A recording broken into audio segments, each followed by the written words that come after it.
And a very pleasant good afternoon, baseball fans, and welcome to another edition of Henley Baseball on 104.3 and 960 Sports and broadcasting for free on mybasin.com here at the OSAA On Point Community Credit Union for a baseball state semifinals.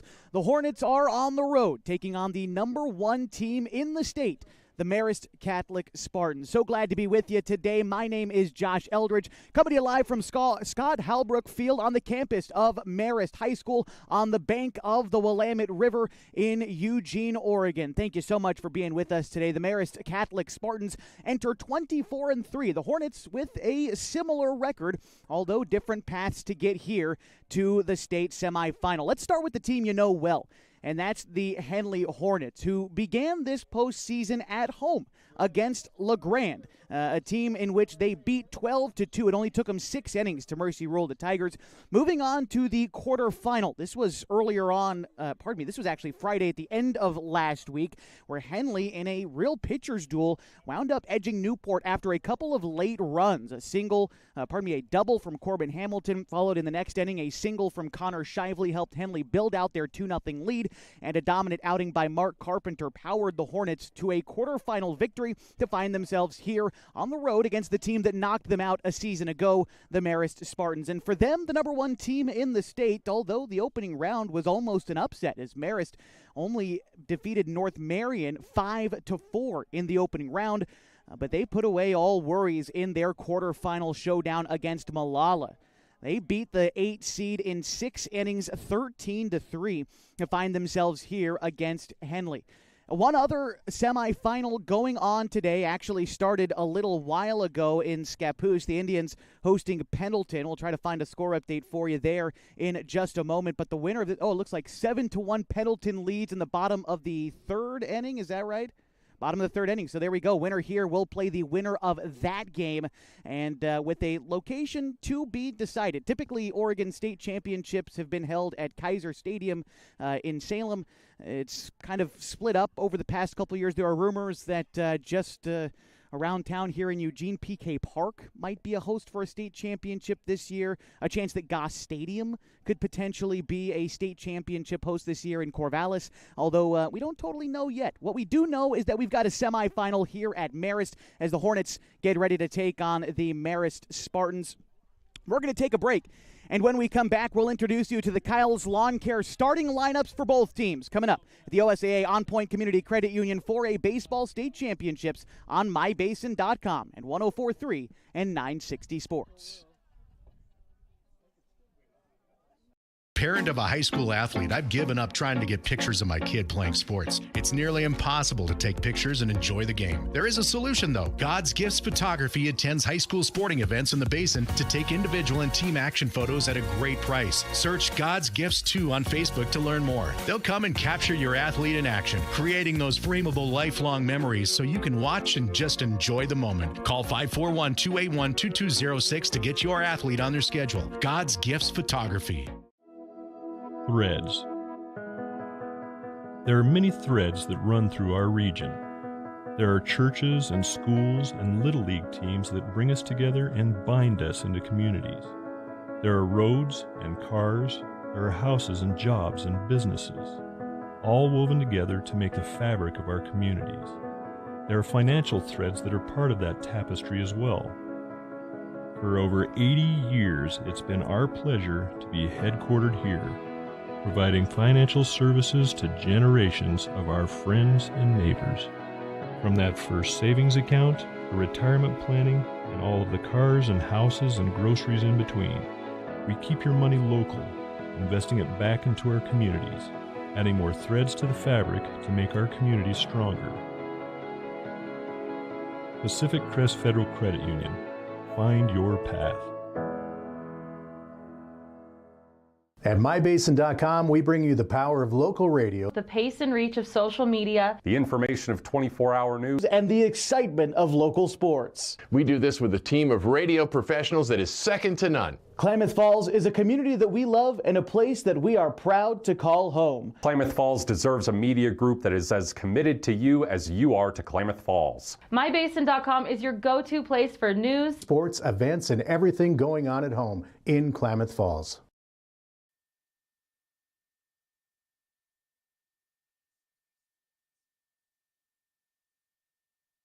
Josh Eldridge back with you from Marist Catholic High School in Eugene, Oregon for the OSAA On Point Community Credit Union 4A baseball semifinals.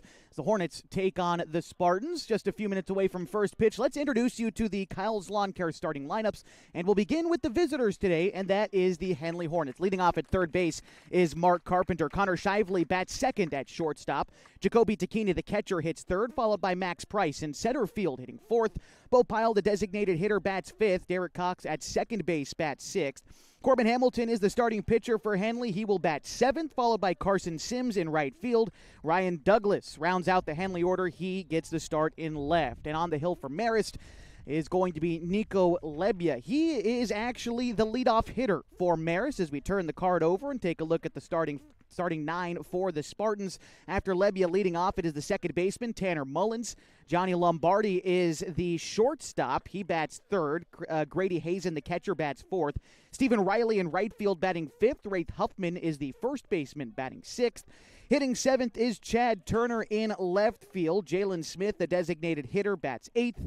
And Cash Andrus, the center fielder, bats ninth for Marist. They will go up against, as I said, Corbin Hamilton on the mound for Henley. So there's a quick look at your Kyle's Lawn Care starting nine for both teams. This, of course, a rematch from last year's state semifinal between these two teams. This last time, though, it was played down at Henley High School. These teams have run into each other quite a lot, not just on the baseball diamond, but across a handful of other sports over the last couple of seasons. Sort of a budding rivalry between ourselves down in Henley and the folks here in Marist, but all in good fun. Want to see a good game today, and it should be a good one, all things considered. As we take a look at the team's outputs this season, these are two of the very best offenses in the state of Oregon at this classification. In fact, the two very best offenses. Henley has scored 245 runs this season. Marist is a close second, 237 runs scored this season. Well, Henley's pitching staff has allowed the fewest runs this year, 53. A pretty wide gap to the second best team, but that second best team is Marist, and they've allowed 71 runs this year. As it looks like we are going to take a quick break as we hear the national anthem, Star Spangled Banner, here at Scott Halbrook Field. We'll be back in just a moment here on 104.3 and 960 Sports and on mybasin.com.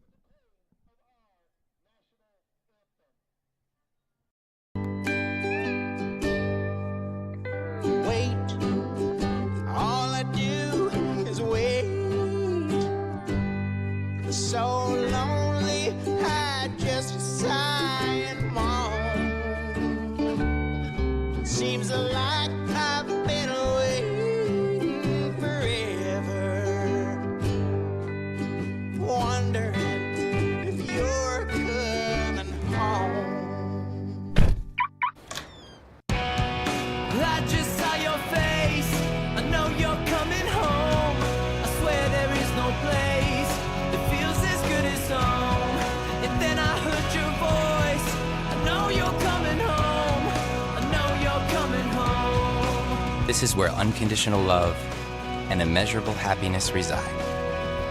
This is home. Coltwell Banker, where home begins.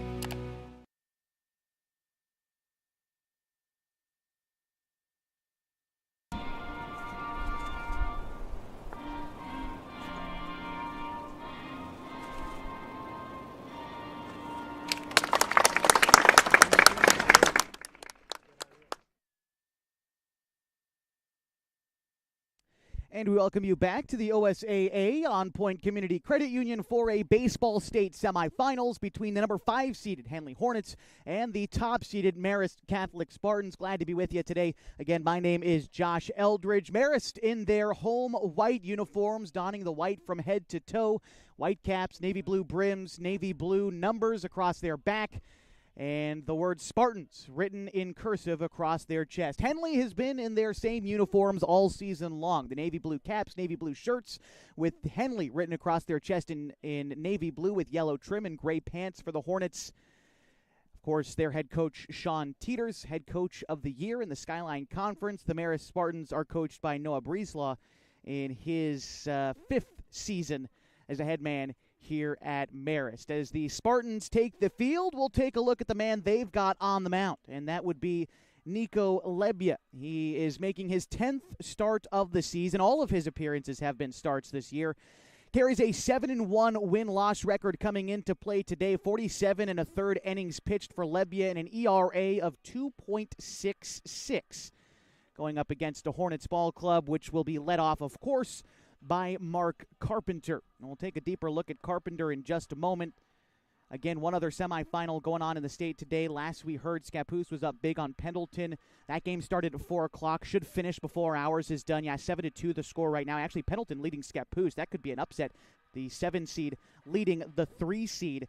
And they are, last we heard, in the 4th inning in Scappoose. So we'll keep tabs on that one. The Hornets are looking to make an upset bid themselves today. The 5 seed taking on the 1 seed. It was, like I said, a season ago in which Marist came down to Henley and upset the Hornets. When Henley was the top seed in the state, Marist was the number 4 seed, and the Spartans in extra innings defeated Henley 7-6. Marist would go on to lose the state championship game in Kaiser 5-4 to Scappoose, but it was their first championship game reached since 1984. And Marist has just continued to improve since then, again here finding themselves in a rematch in the semifinal against Henley. So as we get ready for first pitch today, looks like we're going to be a little bit behind schedule. First pitch was scheduled for 5 o'clock. It's about 5:02 now as you hear Mark Carpenter getting ready to step up to the plate, and the applause from the Hornets faithful. Quite a good contingent of Henley fans here in Eugene today. Would expect nothing less for a state semifinal affair.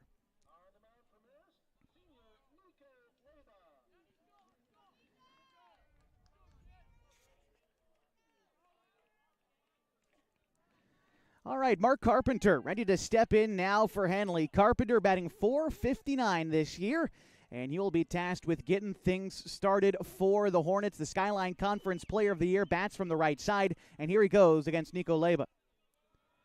First pitch on its way, and it will be taken downstairs for a ball. That's how we get things started. 3 minutes behind schedule, but that's all right.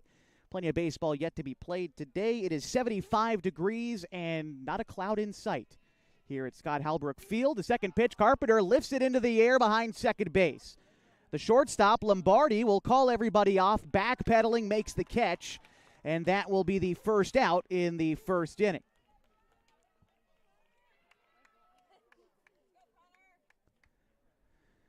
Shively getting ready to bat now for the Hornets. Connor Shively with an RBI in Henley's win in Newport.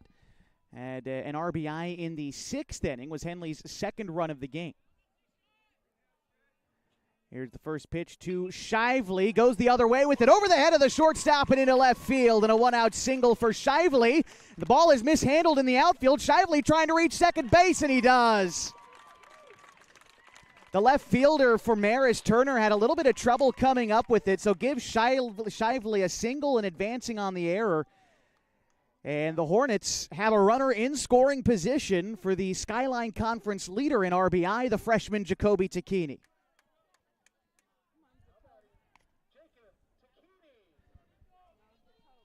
Big spot here for the young Tacchini, near 35 RBI this season, and a big one out there in the top of the first inning of this semifinal matchup with Marist. Leba comes set. Ready to deliver the pitch to Tacchini. It's a slider that misses down and away. The count is 1-0. Took Henley a while to get going in their win against Newport. They didn't score until the 5th inning, but flirting with an opening run in the first here against top-seeded Marist. Leba comes set once more. Good lead off a second for Shively. The second baseman Mullins trying to keep him honest. Tacchini will take a pitch over the plate below the knees, called a strike. The count is even at 1. After Tacchini in the Henley order, it is Max Price. He waits on deck, followed by Bo Pyle in the hole. Take a look at the defensive lineup for Marist after the 1-1 pitch to Tacchini. A slider. Tacchini bounces it into left field. They're waving Shively around. Takes a big turn, stutter steps, and instead they decide to keep him at first. Probably a good decision after Turner came up with it, but that'll put runners at the corners and 1 out. Back-to-back base hits with an out in the first inning brings up Max Price and an RBI opportunity. And here we see Porter Frost. playing the role he's played all season long, and that's the courtesy runner for Jacoby Tacchini. He's done a great job on the base paths, second on the team in stolen bases, having only reached base when Tacchini does himself, so he will be over there on first.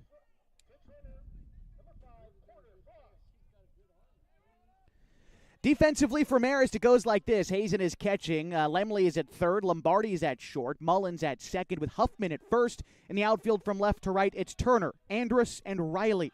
Move over to first. Frost back safely, but seems like they're mostly worried about Shively there at third. We've seen Price lay down bunts in these situations before. The speedy Price batting in the cleanup spot allows him to be flexible in spots like this. Leba set with the first pitch to Price. And here it comes. Max not showing bunt at all, and in fact takes the pitch off the inside part of the plate. The count is 1-0.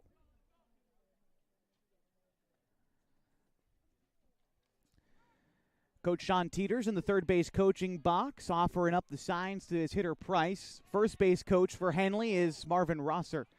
Move over to first, and Porter Frost just back safely. Nearly caught Lehnan. And Henley's been good on the base paths this year, getting creative. You wonder if Porter Frost has got something going over there. Here's the 1-0 pitch home to Max Price. Elevated fastball hit the other way to right field. Riley underneath it makes the catch. Shively tagging to score, and the throw is late. The Hornets strike first in the semifinal, and they lead 1-0. A sacrifice fly and an RBI for Max Price gives Henley the opening run of the ball game. And now with still a runner on first, Bo Pyle will try to keep the train moving for the Hornets.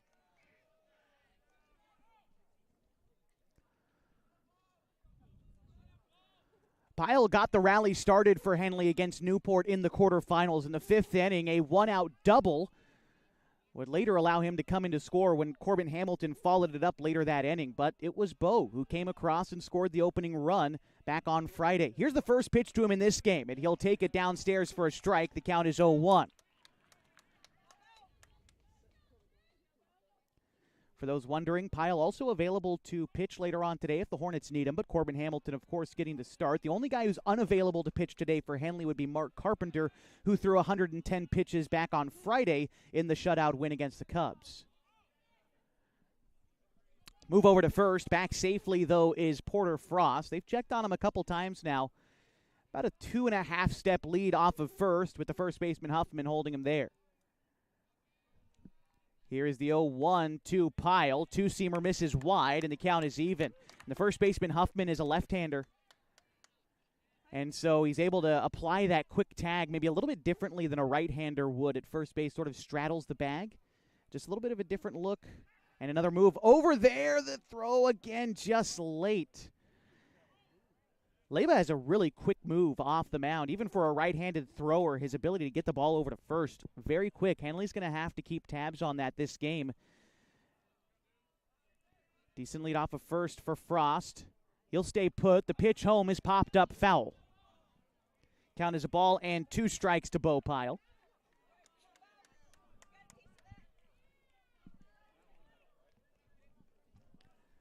On deck for Henley, hoping for a chance, is Derek Cox.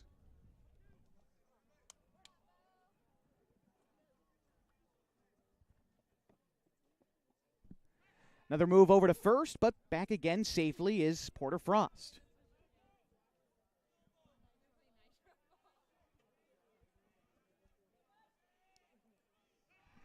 Another move. They're worried about Frost over there, even in a 2-strike count with 2 outs, and then the throw back to the mound goes a little bit wayward. Third baseman there, Lemley, able to pick it up, but you wonder if Leba tries focusing on the batter here on the pitch once more. Again, a ball and 2 strikes the count, 2 outs and a runner on first. Henley already leads 1-0. Labia comes set, now delivers home, and that one's fouled straight back. So Pyle staying alive. Count still a ball and 2 strikes. This season for Pyle, he's a .346 hitter, and most of his base hits this season feel like they've been of the extra base hit variety. Hoping to add another here. A lot of speed on first. A ball in the gap could score Porter. Leba Set now. Pyle readies for the 1-2 pitch. That one came in and hit him. A curveball didn't break enough. And Pyle stays in there, battles and wears that one. It'll bring up Derek Cox with 2 on and 2 out.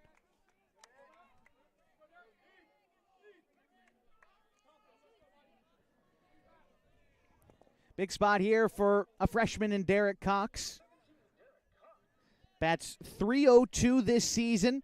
Did well as an injury replacement for Henley about partway through the season. However, in the playoffs, he's still looking for his first base hit. Was 0 for 3 against LeGrand in the opening round and was 0 for 3 against Newport back on Friday. Here he swings and fouls off a pitch. The count is 0-1. He's seen the ball well, just unfortunately has been unable to record the hit. But what a time to do it. Top of the first inning, runner at second is Porter Frost. Runner at first is Bo Pyle, and there's 2 away, already a run home this inning for Henley. The 0-1 pitch to Derek, misses upstairs. The count is even at a ball and a strike. On deck after Derek Cox is the Henley starting pitcher, Corbin Hamilton. Derek, a tall batting stance, despite not being a very tall player, keeps his hands elevated. So that way he can bring them back and try to drive the ball. The pitch is an off-speed pitch that Cox swings through. The count 1-2.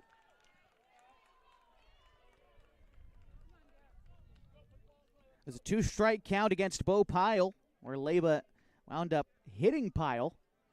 And I'm sure Derek is not looking to be hit by a pitch, but he is looking for a way on base. Here's the 1-2.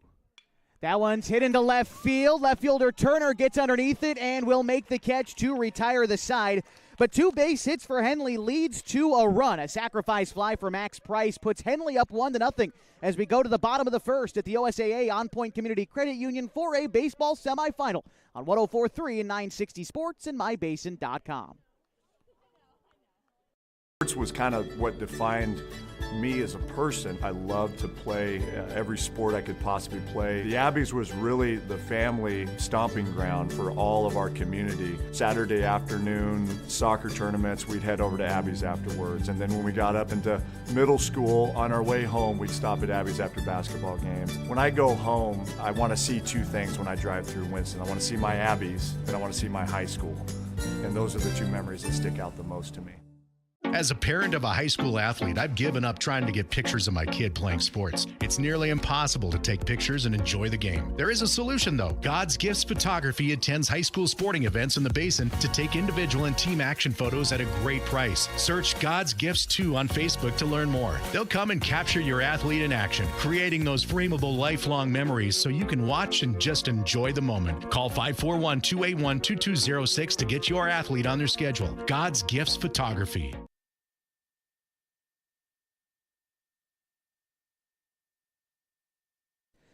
Getting ready for the bottom of the first inning here at Marist High School for the OSAA On Point Community Credit Union for a baseball state semifinal in which Henley leads 1-0, although Marist a chance to respond against Corbin Hamilton. We'll take a look at the numbers for Corbin this season here in just a moment, but getting his first start of the postseason and his 9th start of the season. This is his 14th overall appearance.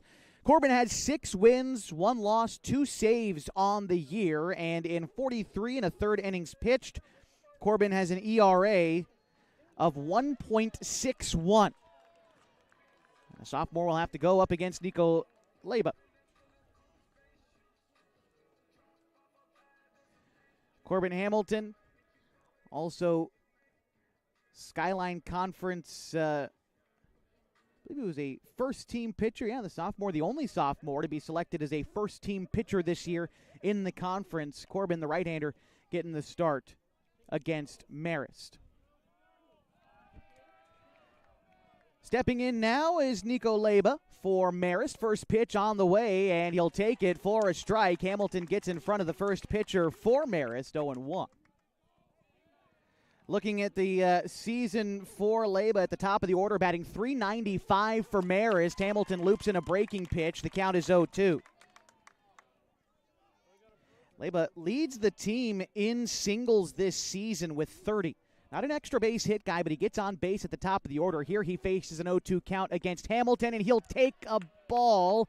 Two-seamer just misses outside. The count is a ball and 2 strikes. After Leba in the order, it's Mullins and then Lombardi for Marist. Hamilton again attacks in a 2-strike count. This one's hit weakly behind first base. That is foul. Nearly ugly duckling base hit over in right field. You'd take it in a semifinal, but luckily for Hamilton, it's going to be a foul ball.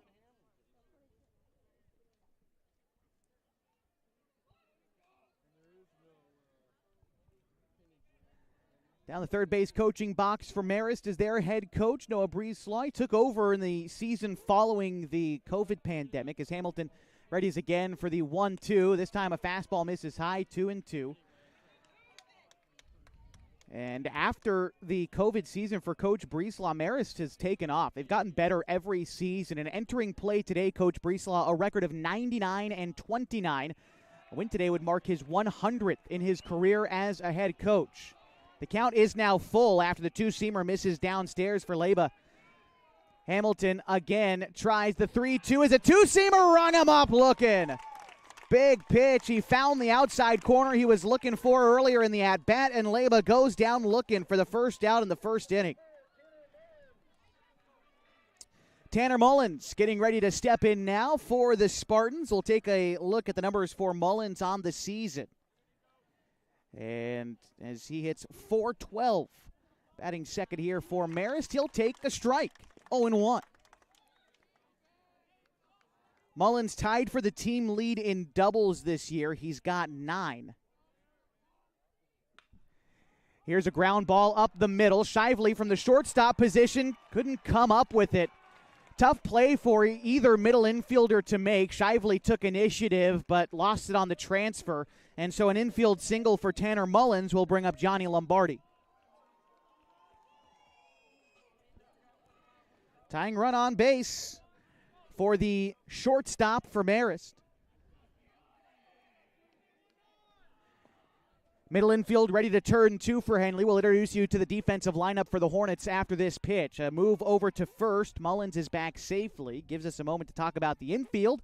Quarterbacked by Takini behind the dish. Mark Carpenter is at third. Connor Shively at short. Derek Cox at second with Ian Meyer at first. Outfield after this as the first pitch to Lombardi misses. He's ahead in the count 1-0. In the outfield from left to right for Henley is Ryan Douglas, Max Price, and Carson Sims. Hamilton is set and delivers the 1-0 pitch to Lombardi. Two-seamer fastball finds the outside. He's been hitting that location good through the first couple of at-bats today. Count is 1-1. Two-seam fastball out of the hand of a right-handed pitcher. Starts away from a right-handed hitter, but just breaks back over the plate at the very end. And there it is again. Starting off the plate, breaking back over the outside corner. A ball and 2 strikes. The count to Lombardi with Grady Hazen waiting on deck. Decent lead off of first for Mullins. They'll check on him. He's back safely. The base paths here at Scott Hallbrook Field filled in with grass, sort of like Phoenix High School is if you've been out to Culver Fields. Bouncing ball to the right side, and that will get through into the outfield, and a 2-strike base knock for Lombardi will put 2 on with 1 out for the cleanup hitter Grady Hazen.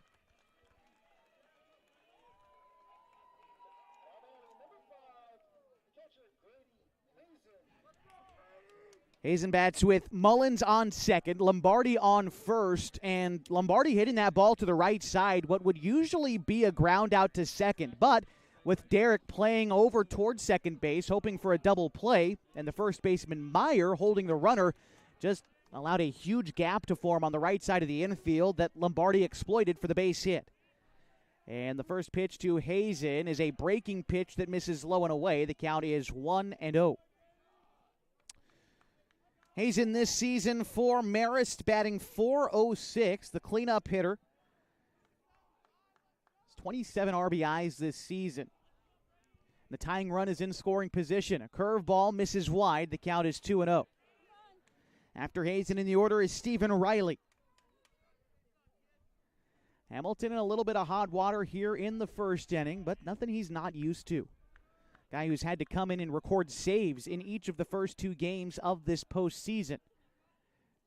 Two-seamer fouled off the other way. The count is 2 balls and a strike now to Hazen, starting catcher for the Spartans. Our score is 1-0. Henley leads in the bottom of the first inning at the OSAA On Point Community Credit Union 4A baseball semifinal. Hamilton looks in, has the sign. Comes set, checks on Mullins. Shively was there to hold him, and as he returns to his normal playing position, Hamilton fires in a curveball that misses downstairs. The count is 3-1. Credit there to Jacoby Tacchini knocking that pitch down in the turf, because if that gets away, you wind up with 2 runners in scoring position more than likely. Hamilton trying to find the zone in a 3-1 count. A good hitter's count for Hazen. Hamilton is going to jam him. Bouncer right back to the mound. Throw to second for 1. They get 1. They don't get the back end. So runners will be at the corners with 2 outs for Stephen Riley. Almost a scary situation out at second. Did they not get the runner at second? I think they're going to say maybe he pulled his foot off at second. I'm not sure. Right now, the runner is staying out there. I believe the call was that he was out, though, because the coach for Marist is out here arguing with the umpires. We're going to have a conversation about this. It's interesting here because every umpire here has their own assignment on that play. I wonder how many were really out there looking at second. But we could see a situation with bases loaded, although as I believe as it stands, the runner is out at second and safe at first, which would put runners at the corners and Hazen reaching on a fielder's choice. Although I think they're making a case that whether it was Cox or whether it was Shively who caught the ball, they pulled his foot. And so the runner is out at second, just as I thought. Runners at the corners, 2 outs, and Stephen Riley to bat.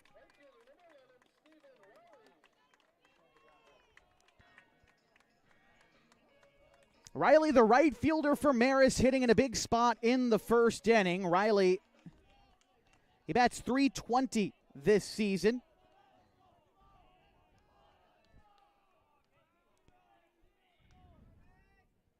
Middle infield playing straight away despite the runner on first. And the first pitch is a curveball that misses high and in, 1-0. After Riley, it's Huffman in the Marist order. Hamilton trying to hang a 0 in the first inning, but with a runner on third, move over to first, nearly got Hazen. Meyer wasn't particularly quick with the tag, but this is what I was talking about in the previous inning where Meyer is a right-handed first baseman, so that tag is not as easy for him to apply as it is for Huffman, the Marist first baseman, being a lefty. Here's the pitch from Hamilton. Line drive the other way. That'll get down. Could be extra bases. Mullins scores from third. Getting into third standing is Hazen. And a single ties us up at 1. Runners remain at the corners with 2 outs, and here's Raith Huffman.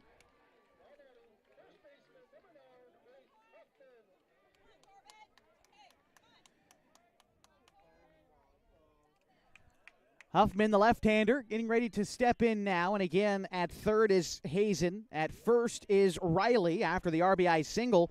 And Raith Huffman this season for Marist, he bats .312. Tall, left-handed batting stance for Huffman. First pitch from Hamilton will miss upstairs. The count is 1-0.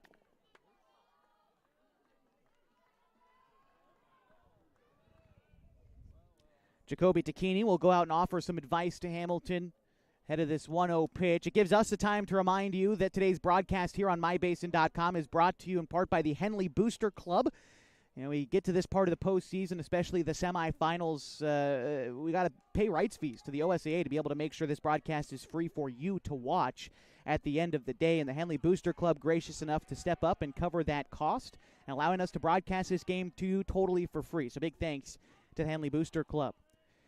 Ready for the 1-0 pitch. It's a curveball that misses down and in. The count is 2-0 to Raith Huffman. We've got runners at the corners and 2 outs. Hazen at third, Riley at first.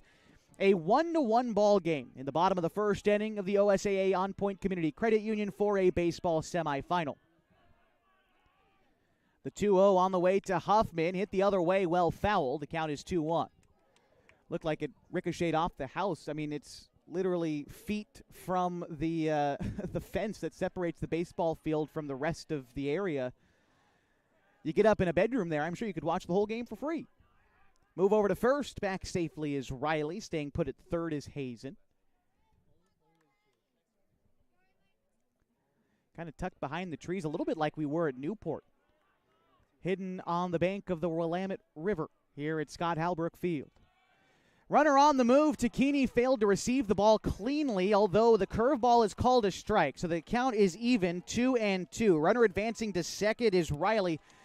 So 2 balls, 2 strikes, 2 outs, and 2 in scoring position for Wraith Huffman in the bottom of the first inning in a tied ball game.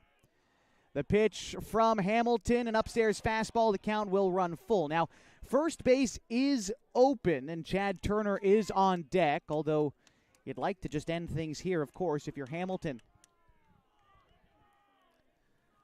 Vocal Marist dugout will produce ball 4, and the bases are loaded for Chad Turner.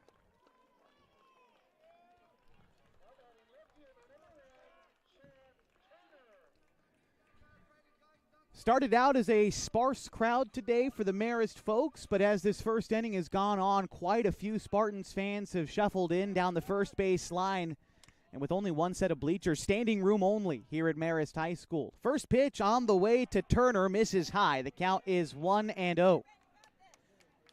On deck is Jalen Smith. Hamilton looking to stop the bleeding here for Henley and escape a bases-loaded jam in the first inning. Chad Turner this season, well, we'll have to wait. Here's a ground ball to second. Cox is up with it. He bobbles it. It rolls away from him, and a run will score on a routine ground ball. A 2-0 lead for Marist. The bases will remain loaded as that run scoring on the error will bring up Jalen Smith.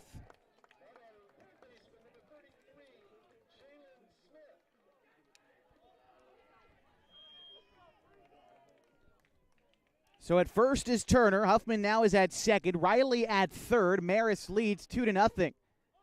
And a balk is going to be called against Hamilton, and another run will score. It is 3-1 Marist, and everyone will move up. So that will score Riley.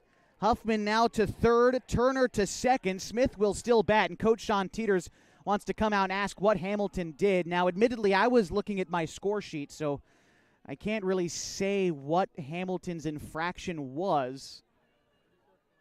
But a balk, it's very specific. So I tend to err on the side of the umpires here. It's one of those things, it's sort of hard to define, but you know it when you see it. And so Marist leads 3-1. 2 in scoring position, and Jalen Smith yet to see the first pitch of this at-bat. Here it comes. That one's hit in the air behind first, but drifts foul, and the count is 0-1.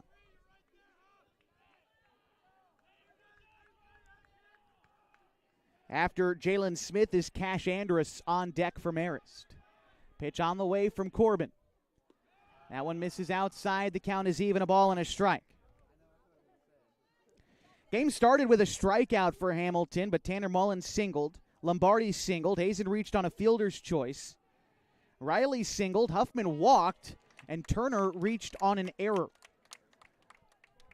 This time, though, Hamilton produces a swing and a miss on a curveball outside the Jalen Smith. And again, in a 2-strike count. See if Hamilton can finish it here. The 1-2 is rolled out towards third. Carpenter plays it on a hop. The throw on to first is in time, and Henley escapes the first inning, but not before allowing 3 runs to cross. 2 runners left stranded for Marist. They got 3 base hits. 1 Henley error helped them out a bit. 3-1, we go to the second at the OSAA On Point Community Credit Union 4A baseball semifinal.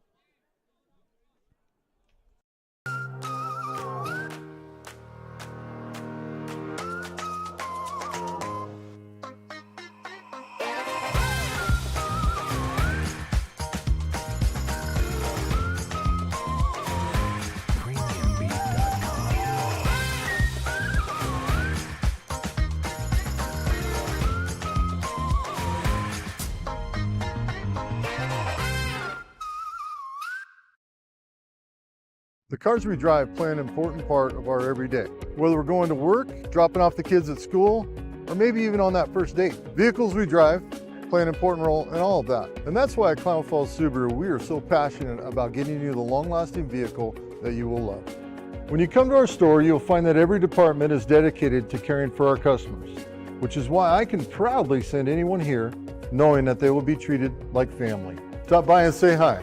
When you come to Klamath Falls Subaru, you're coming home.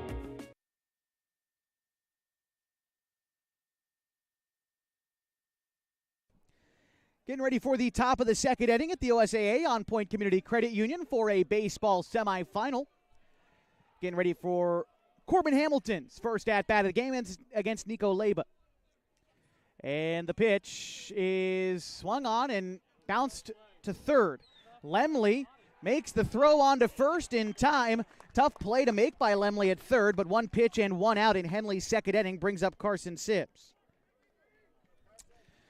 Henley trails 3-1. They scored a run in the top half of the first, but Marist responded with 3 of their own and 3 base hits. One Henley error allowed one of those runs to score, but it's time for the Hornets to try to answer the call. And one out in the inning. Here's Carson Sims. The first pitch for Sims is rolled foul. The count is 0-1. Take a look at Carson Sims on the season for Henley. Sims batting .429. Leba from the windup. Here's the pitch. A curveball rolls that one foul. Sims a little bit out in front of the off-speed pitch. The count is now 0-2.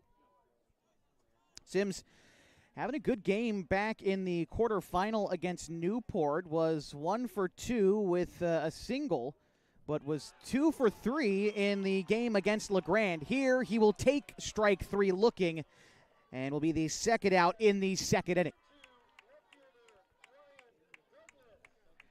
Ryan Douglas, the number 9 hitter in the order for Henley, trying to get the rally started. It's 2 quick outs for Leba here in this frame. He'll look to retire Douglas, but the first pitch to Ryan is a curveball, misses high and in. The count 1-0.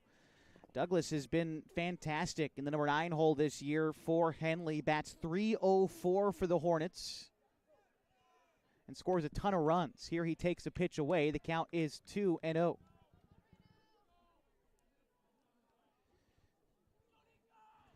Douglas didn't record a hit in the win against Newport, but he did score a run along with a base hit in the win against LeGrand about a week ago today. And here he takes a pitch. The count is 2-1, pardon me. Leba receives the sign from Hazen. Now ready to deliver from the windup. A slider gets Douglas to chase out of the zone. The count is even, 2 balls and 2 strikes, with 2 outs in the top of the second inning, and a 3-1 ball game in which Henley trails Marist. Leba here with the 2-2, delivers. That one is popped up in the infield. In fact, it'll be the center fielder to come in and call everybody off. Andrus making the catch behind second base to retire the side. The Hornets down in order in the second. To the bottom half we go, and Marist leads 3-1 at the OSAA On Point Community Credit Union for a baseball semifinal on 104.3 and 960 Sports and MyBasin.com. It starts to warm up outside, it's time to tackle your lawn. And Kyle's Lawn Care is who to contact. Kyle's been doing lawn care in Klamath Falls for over 9 years. He offers a variety of services designed to make your life easier. Kyle's Lawn Care offers weekly mowing jobs, which includes mowing, edging, and blowing off sidewalks, snow removal, big cleanup jobs, dump runs, and more. At Kyle's Lawn Care, they strive to give each job their all and go the extra mile to exceed their customers' expectations. To get an estimate, you can call or text 541-281-3623. Kyle's Lawn Care. Introducing Smith Bates Marcom Solutions, your trusted partner in marketing and communication. We specialize in crafting compelling campaigns, eye-catching graphics, and impactful branding materials. Smith Bates is like working with dependable friends. They always help us build our professional image. Through the innovative strategies that the team at Smith Bates suggested, we've been able to give the brand at Calor the boost that it desperately needed. Unlock your potential with Smith Bates Marcom Solutions.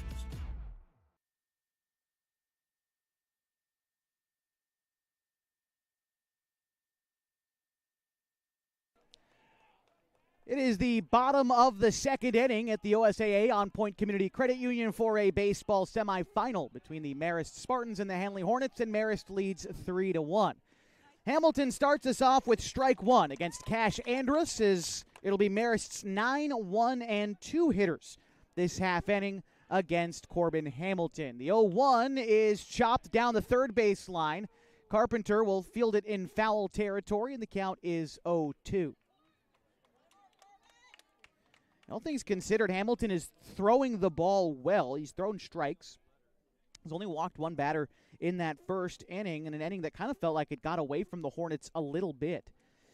They had 2 outs and runners at first and second, but a base hit followed by a walk and an error allowed 2 more runs to come across in that inning. The 0-2 is fouled back. Count will remain 0-2. But Hamilton did what he could to try to produce those outs. Just has to continue to be confident. Here the 0-2 is chopped out to second base. Derek Cox up with it. Rifles a throw to first in time. 1 away in the second. And atoning for the error made in the first. Not an easy play for Cox to make there, running the opposite way, but set his feet, made the throw, and 1 out in the second. Back to the top of the order for Marist, it's Nico Leba. He is 0 for 1 today. He struck out in the previous inning. He will pop one up behind first. Looks out of play. The count is 0-1. Like we said, Leba this season hitting .395 for Marist. Most of his base hits have been singles, but he leads the team in runs scored with 40 as the leadoff hitter. Here's the pitch. It is hit again the other way, but foul once more. And the count is 0-2 to the starting pitcher for Marist. He's gone through 2 innings on the mound already for his team. Only 2 hits allowed, 1 run. The 0-2 misses upstairs. It's 1-2.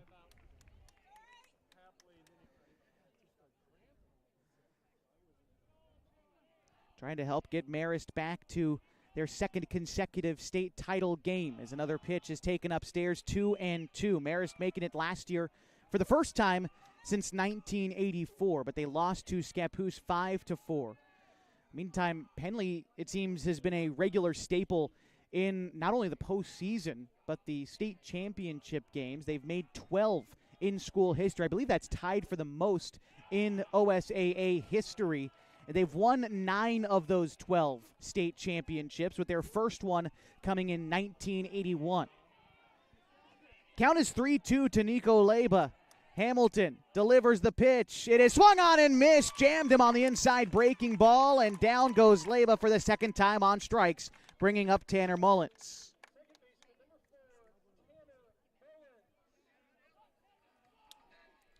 Mullins singled and would later score in the first inning for Marist. Hamilton trying to keep this inning short. First pitch on its way to Mullins will miss upstairs. The count is 1-0.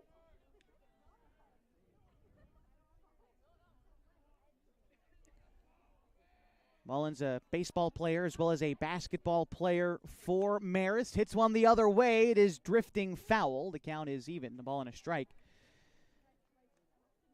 4-year athlete here at Marist in Eugene. Mullins' dad, actually the University of Oregon athletic director, Rob Mullins. I believe I saw him a season ago. I don't know if I saw him here today. But his roots are planted here in Oregon. Of course, the Oregon baseball team just got done hosting an NCAA regional where they were unceremoniously eliminated early, in my opinion. Here's the 1-1 to Mullins. Hit the other way, although this could be playable in foul territory. It will drift out of play. Ball and 2 strikes, the count to Mullins.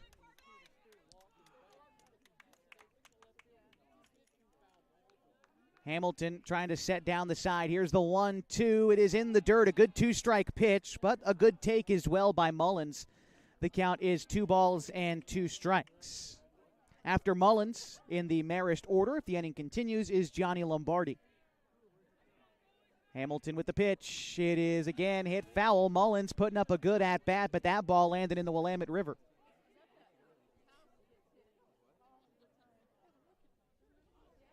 Two outs in the bottom of the second inning in a 3-1 game. A 2-strike pitch to Mullins is in the turf, and another full count this inning for Corbin Hamilton. He's taken the scenic route to some of these strikeouts today. But here another two-strike pitch from Corbin, and this one is a line drive hit to left field. Douglas gets underneath it and will make the catch to end the inning. This time the Spartans go down in order, but they do still lead 3-1 as we go to the third at the OSAA On Point Community Credit Union 4A baseball semifinal. 104.3 and 960 Sports and mybasin.com. What rhymes with great? Participate. Where does greatness start? Here, in the classroom. On the stage. In the pool. On the field. Where will your greatness take you? To better grades. To more friends. Yeah! Be great. Participate!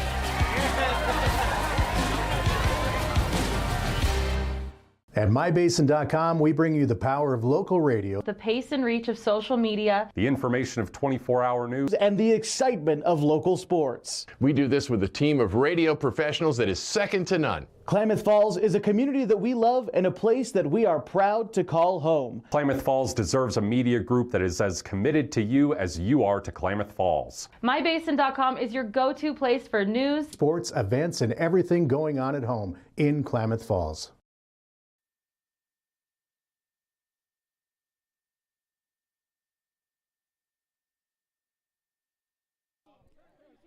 Josh Eldridge back with you from Marist High School. It's Scott Halbrook Field as Henley trails Marist 3-1 in the OSAA On Point Community Credit Union 4A baseball state semifinal. It'll be the top of the Henley order to try to battle back. It's Mark Carpenter, Connor Shively, and Jacoby Tacchini.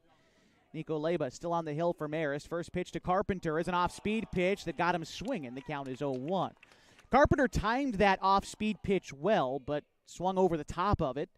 He's 0 for 1 today. Popped out to shortstop in the first inning. Here's the 0-1. That pitch misses low. The count 1-1. Carpenter having a good game in the quarterfinal matchup against Newport. We'll take a look at the stats for him back on Friday.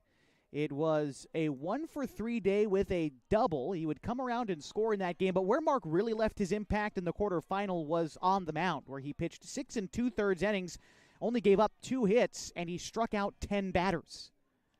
That pitch is in the dirt. The count 2-1 to Carpenter. Carpenter also got the start in the opening round of the playoffs, where he pitched 3 innings and did not give up a hit while striking out 7 batters. Now Carpenter ineligible to pitch today, but hoping against hope to pitch on Saturday in the state championship game. He'll need to get on base here. That's a good start and a 3-1 count for Carpenter. As again, Henley trails by a pair of runs here in the top of the third inning in the semifinal. 3-1 pitch on its way to Carpenter. And he'll take it for a strike. A pitch off the outside part of the plate. Carpenter displeased, as are the rest of the Henley faithful here in Eugene. But the count is full, 3-2. Pitch on the way from Leba.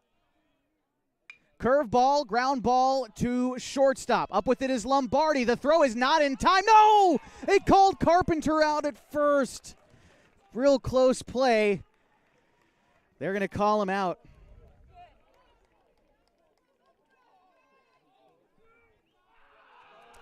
And someone just got ejected from the Henley dugout. I think it was Carpenter who just got ejected for Henley. He threw his bat down, and Carpenter might be gone. And in the semifinals, Carpenter, gosh dang. That is very frustrating. Coach Teeter's trying to argue for his guy. You don't often see a player get tossed like that unless they drop a swear word of some variety, and I've got to imagine that's what happened. I don't want to put words in anybody's mouth, of course, but to see a player get ejected like that with no recourse, it's typically something they say as they're walking away, they lose their head, and it seems as though that's what's happened here in the semifinal. And Carpenter's day is done, and unless Henley can make a comeback, that's how he'll end his senior season.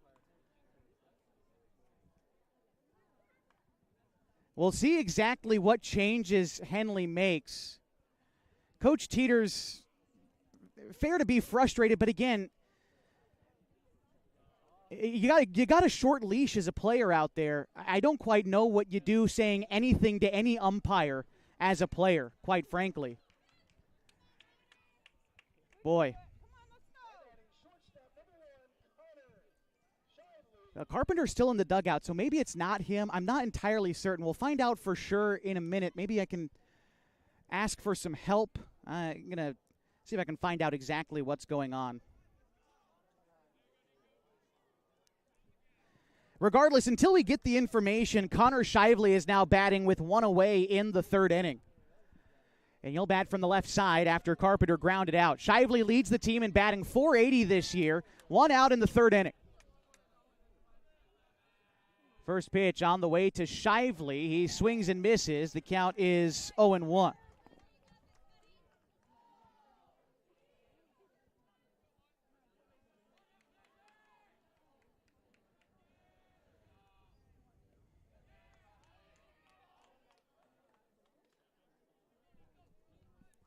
Count a ball and a strike to Shively. Catcher setting up away. And that one is hit into center field. That one will get down. And finding some green out there is Shively. He is 2 for 2 today.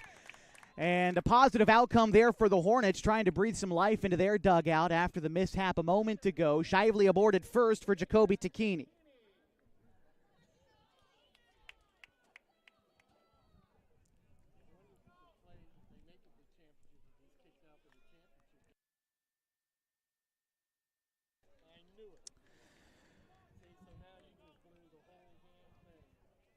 Right-handed hitter Jacoby Tacchini batting now for Henley. Tacchini 1 for 1 in the ballgame. Move over to first. Shively back safely. Middle of the order's done good so far for Henley. Shively singled in the first. Tacchini singled in the first. And Price followed it up with a sacrifice. I'm sure Henley would love more of the same.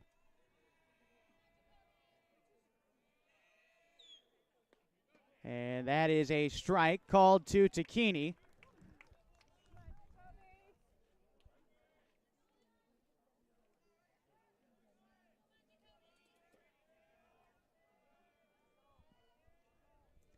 Tacchini awaits the 0-1 pitch. Move over to first. Shively once more, back safely. And again, after Tacchini is Max Price. Jacoby, 32 out of 39 of his hits this year have been singles. That's all Henley needs right now, just a way back to the game. Here's a high fly ball left field. Back is the left fielder, Turner. He'll make a couple of steps, almost lost in the sun, but makes the catch after heading back towards the fence. 2 away, Shively retreats to first. And that will bring up Max Price.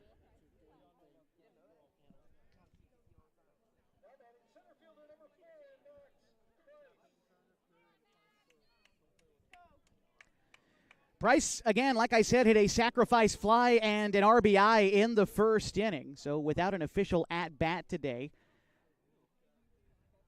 as Leyba comes set. Here's the pitch. That one is in the turf. The count is 1-0 to Price. Outfield shaded in a couple of steps against Max. Like I said, he doesn't provide the power of a typical cleanup hitter, but he gets on base, and he can come up for you in a big spot. That's what Henley's hoping for here. He pops one up the middle of the infield. Should be playable for somebody. The second baseman, Mullins, will fight the sun, call everybody off, and make the catch. Henley gets one base hit in the inning, but they leave him stranded. They will go to the bottom of the third, down 3-1 in the OSAA On Point Community Credit Union 4A Baseball State Championships on 104.3 and 960 Sports and mybasin.com.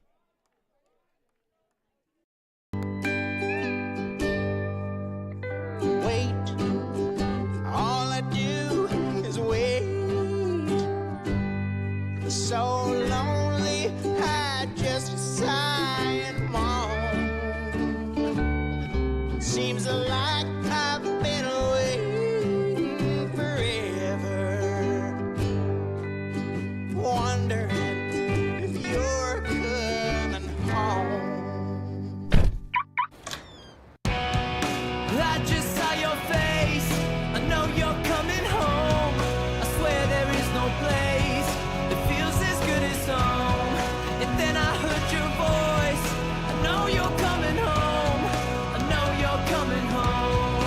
This is where unconditional love and immeasurable happiness reside.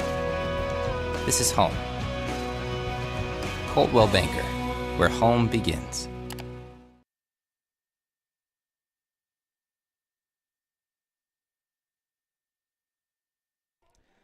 Bottom of the third inning and the middle of the Marist order due up. It's a 3-1 ball game.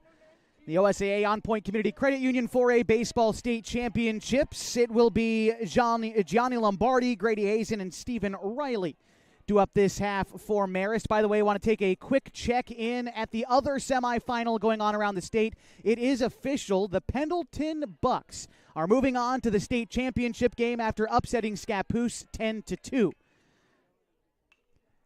Fly ball out of play, foul. The count is 0-1 to Lombardi, who's 1 for 1 today. So the winner here will advance to play Pendleton, the 7 seed in the OSAA bracket. They have come a long way to get there. We'll talk a little bit about them in just a moment. The count 0-2 to Lombardi.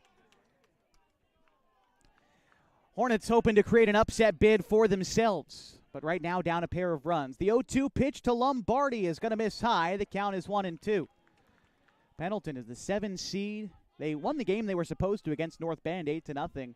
Upset Junction City 9-6 in the quarterfinals and just did the deed against Scappoose, the 3 seed.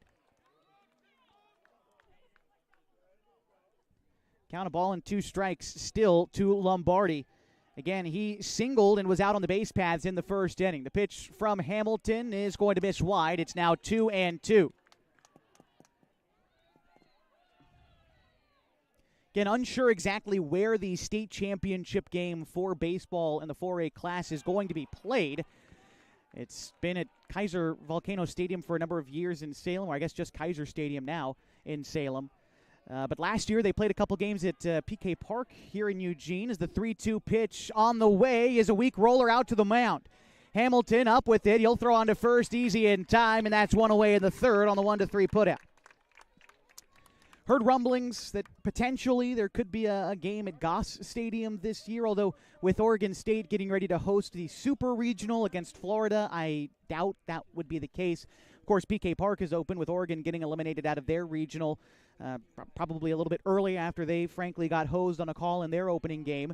But, well, that's neither here nor there, but a chance for state championship game to be played at PK Park as curveball finds the zone. 0-1 to Hazen. Now, last year, Marist, I thought they might play here in Eugene, being that, you know, they are here in Eugene all year round. As the pitch from Hamilton there misses low, the count 1-1. As a matter of fact, Marist went on to play Scappoose at Kaiser Stadium a season ago. They lost to the Indians 5-4.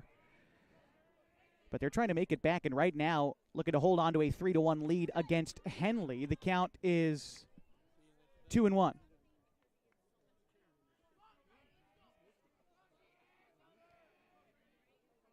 And that pitch is going to miss low. The count is 3-1. The breaking ball from Hazen, or to Hazen rather, tried to get him to chase. But right now Hamilton behind in the count. Riley is on deck. Here's the pitch from Hamilton. Right back at him. Plays it on a hop. Hamilton staying busy out there on the hill as he makes the toss to first in time. And there are 2 away in the inning.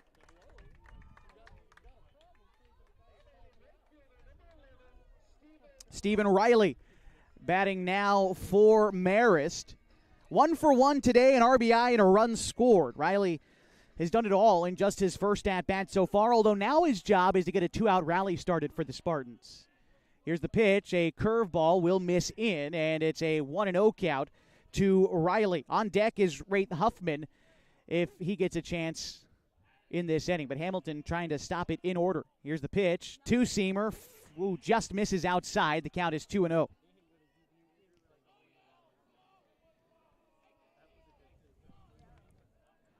Riley, a junior for Marist. Here's a ground ball back up the middle. Shively won't be able to get to it despite a good effort. A single into center field with 2 outs will bring up Wraith Huffman.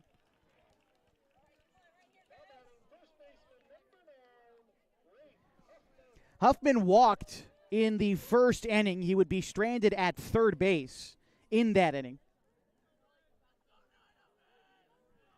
Move over to first, and back safely is Riley. Taking a look at the season for Wraith Huffman.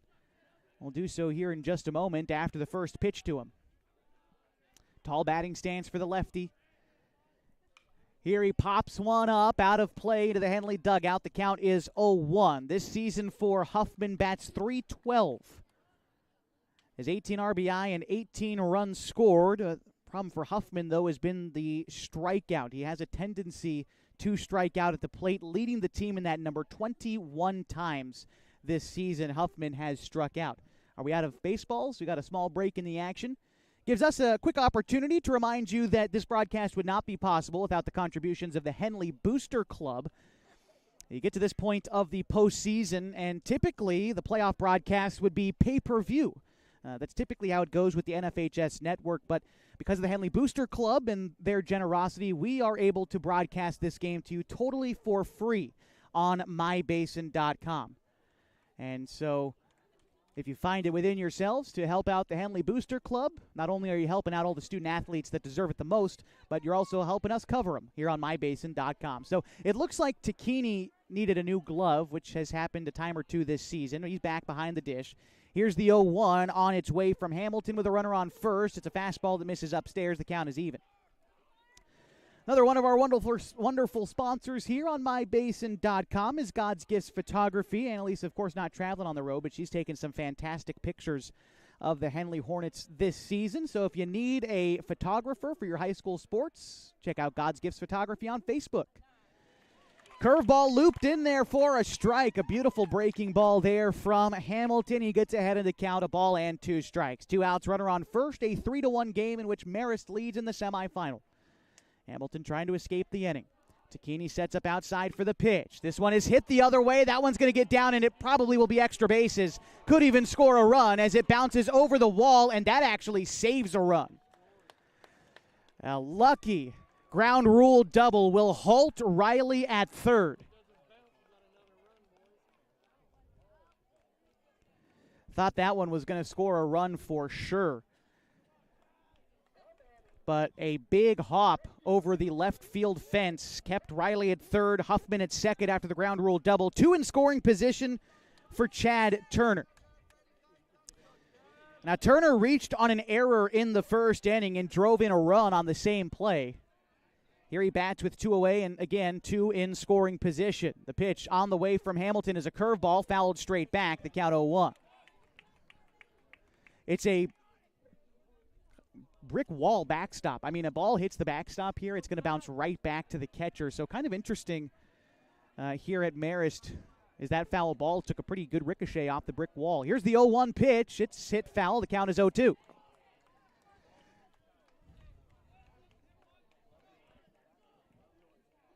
After Turner in the Marist order is Jalen Smith. Lead off of second for Huffman, pretty generous with the runner in front of him at third. Here's the pitch, 0-2. Fly ball hit shallow center. Could be trouble on the run. Douglas isn't able to get there. A run will score. 2 runs will score as the throw in to try to get Huffman is late, and Marist leads 5-1 on a 2 RBI single from Chad Turner. Good piece of 2-strike hitting there for Turner as he drives in Riley from third and Huffman from second. Now it's up to Jalen Smith. Try to keep things rolling for Marist.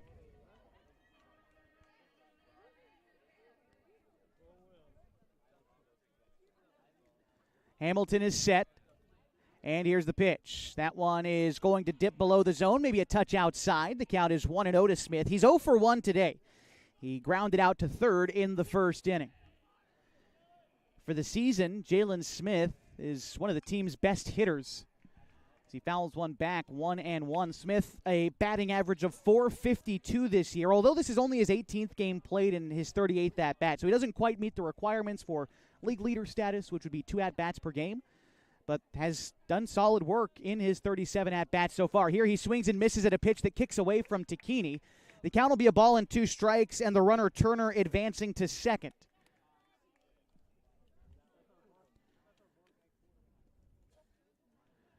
Thirteen of Smith's 14 hits this year have been singles. He's got 1 double on the season, but any type of base hit here could score Turner from second. Hamilton delivers the pitch. That one will be in the zone and strike 3. But not before Marist scored 2 on 3 base hits in the inning, and they lead 5-1 going to the 4th at the OSAA On Point Community Credit Union 4A Baseball State Championships on mybasin.com. Threads. There are many threads that run through our region. There are churches and schools and Little League teams that bring us together and bind us into communities. There are roads and cars. There are houses and jobs and businesses, all woven together to make the fabric of our communities. There are financial threads that are part of that tapestry as well. For over 80 years, it's been our pleasure to be headquartered here, providing financial services to generations of our friends and neighbors.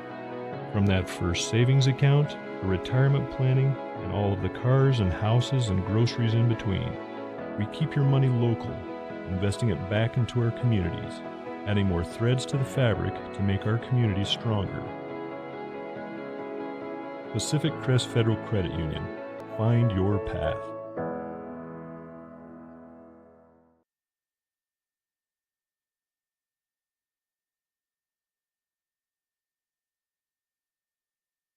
Getting ready for the top of the 4th inning at the OSAA On Point Community Credit Union 4A Baseball State Championships, where Henley trails Marist 5-1. For the Spartans so far, 5 runs on 6 hits. They've committed 1 error, and they've left 3 runners on base. And for Henley today, 1 run on 3 hits. They've committed 1 error, and they have left 3 runners on base as we get things started with Bo Pyle nearly getting plunked on the first pitch. Instead, it'll be a 1-0 count.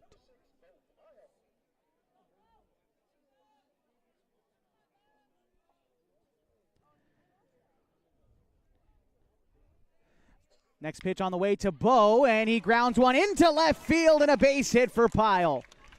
If you're going to get a rally started, that's a way to do it for the Hornets. Their 4th base hit of the day puts Pyle on first, and here comes Derek Cox. And we've got Coach Sean Teeters coming down. We'll see if there's a change potentially with Pyle on the base paths. Might see a runner come in. Coach Teeters again. Let's see. I believe that's Alex Smith out there on the base paths for Henley, as Bo will check out for the meantime. And that is Alex Smith down there at first for the Hornets. So he is on after the leadoff single from Pyle. Derek Cox will bat now. He's 0 for 1 today. Like I said, this meeting between these two schools, Henley and Marist, has been fairly common in the postseason. Not only for baseball, but all sports. Now, baseball, Marist has had the edge in recent meetings. You look at the last 4 years of Henley and Marist baseball games, Marist has won all 3 of them. And that includes the semifinal a season ago in which Marist came back against Henley and defeated them 7-6 in extra innings. As Derek gets ready to face Leba with a runner on first and nobody out. Henley down 4 in this semifinal. Pitch is on the way, and it is swung on and missed. The count is 0-1. Now, across all team sports in the last 2 years, these two schools have met 7 times in the postseason. Only across the last 2 seasons. I mean, that is remarkable when we talk about the rivalry between these two schools, and I suppose you can even make a case for there being an 8th with this past weekend at the Oregon High School State Championship track meets, as the count is 0-1 to Derek Cox. Leba delivers, and this one is hit in the air towards second base on a hop. It'll be played by Mullins. He'll toss to first in time for the out, but advancing to second is Smith. And so a runner in scoring position with 1 away for Corbin Hamilton.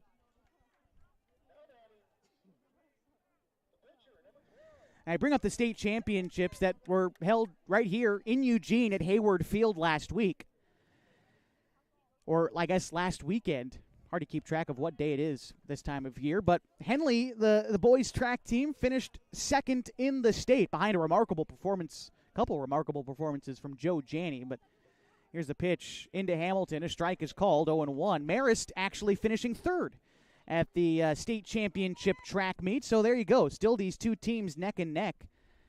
And again, 7 previous times they've met in the last 2 years in the postseason in different team sports. As the 0-1 pitch on its way to Hamilton is hit in the air. Center right field.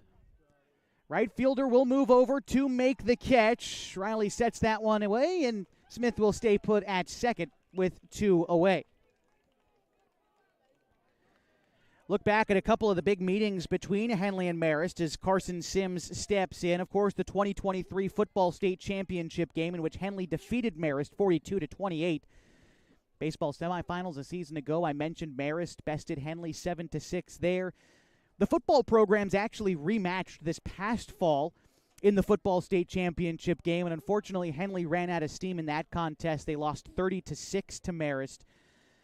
And we've gone without mentioning the 2024 volleyball quarterfinal matchup between these two schools, in which Marist swept the Hornets 3-0, but it was the first year Henley had made the state tournament in quite some time.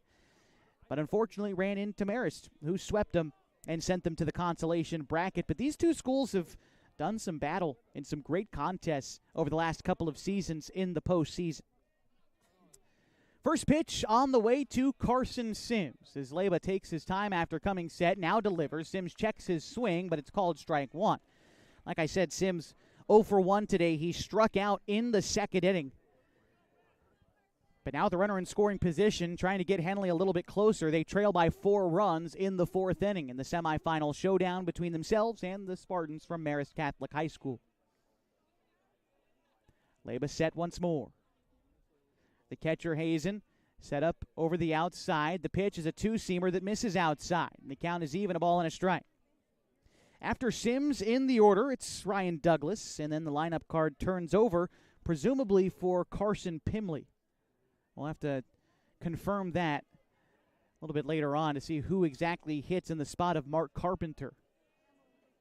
Here's the pitch. It is going to be called a strike. Sims down in the count 1-2. A nice outside breaking ball found the black for Leba. And Sims is behind in the count.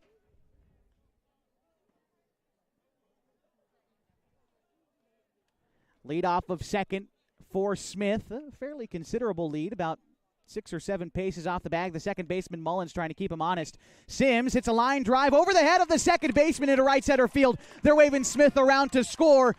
Keep those arms pumping. Smith will score. And an RBI single for Carson Sims. Henley chips away. Now down by only 3. 5-2 the score.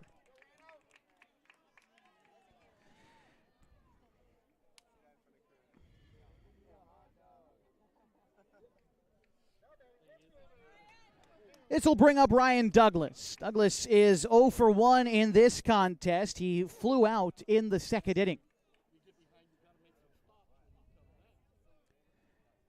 Catcher sets up outside for the first pitch to Douglas. And the pitch is a curveball that found the outside, maybe missed a bit high. The count is 1-0. Douglas hits .304 for Henley this season. Just looking to get on base here. He does that at a 44% clip this year. Move over to first to check on Sims, but he's back safely. Sims a little bit of a threat to run. An 83% stolen base percentage, although not a huge sample size. He is 5 for 6. Douglas wraps one down the left field line. That one is going to be foul.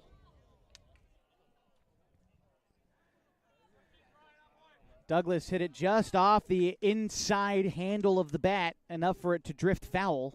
And so the count is a ball and a strike to the Henley center fielder. Started the game in left, but has since moved over to center after the ejection earlier. We also saw Pimley enter the game to play left field and Price come in from center to play third. Those were the defensive changes for Henley in the last half inning. Apologies if I didn't state that then. A 1-1 count to Douglas, and Leba is set. Here's the pitch. A curveball that is again fouled straight back, and the count is 1-2.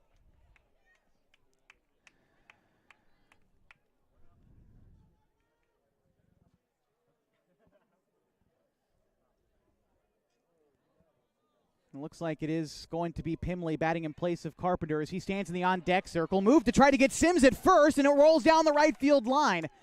That ball is, I thought it might have been out of play for a second. Sims is just going to advance to second base.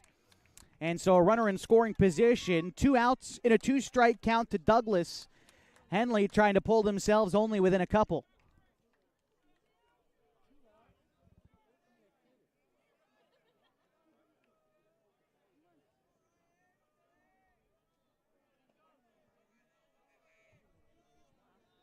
Leba looks in, gathers the sign from Hazen. A big pitch coming up. Leba set. Douglas readies for the pitch. It's a curveball. He checks his swing, but he hits it foul to count 1-2. Might not have been a curveball. I think might have fooled me as well. Started up at that eye level where we've typically seen Leba go with the breaking stuff, but that 2-seamer, I think, froze up Douglas a little bit. He checked his swing and fouled it off, and so he stays alive in the at-bat. Leba set once more with the 1-2. Here's the pitch. Douglas swings and misses at the outside slider, and that will end the 4th inning. But Henley scores one on 2 base hits.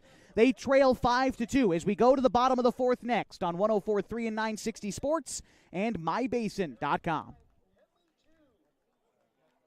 Sports was kind of what defined me as a person. I loved to play every sport I could possibly play. The Abbeys was really the family stomping ground for all of our community. Saturday afternoon soccer tournaments, we'd head over to Abbeys afterwards. And then when we got up into middle school, on our way home, we'd stop at Abbeys after basketball games. When I go home, I want to see 2 things when I drive through Winston. I want to see my Abbeys, and I want to see my high school.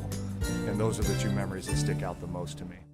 As a parent of a high school athlete, I've given up trying to get pictures of my kid playing sports. It's nearly impossible to take pictures and enjoy the game. There is a solution, though. God's Gifts Photography attends high school sporting events in the Basin to take individual and team action photos at a great price. Search God's Gifts 2 on Facebook to learn more. They'll come and capture your athlete in action, creating those frameable lifelong memories so you can watch and just enjoy the moment. Call 541-281-2206 to get your athlete on their schedule. God's Gifts Photography.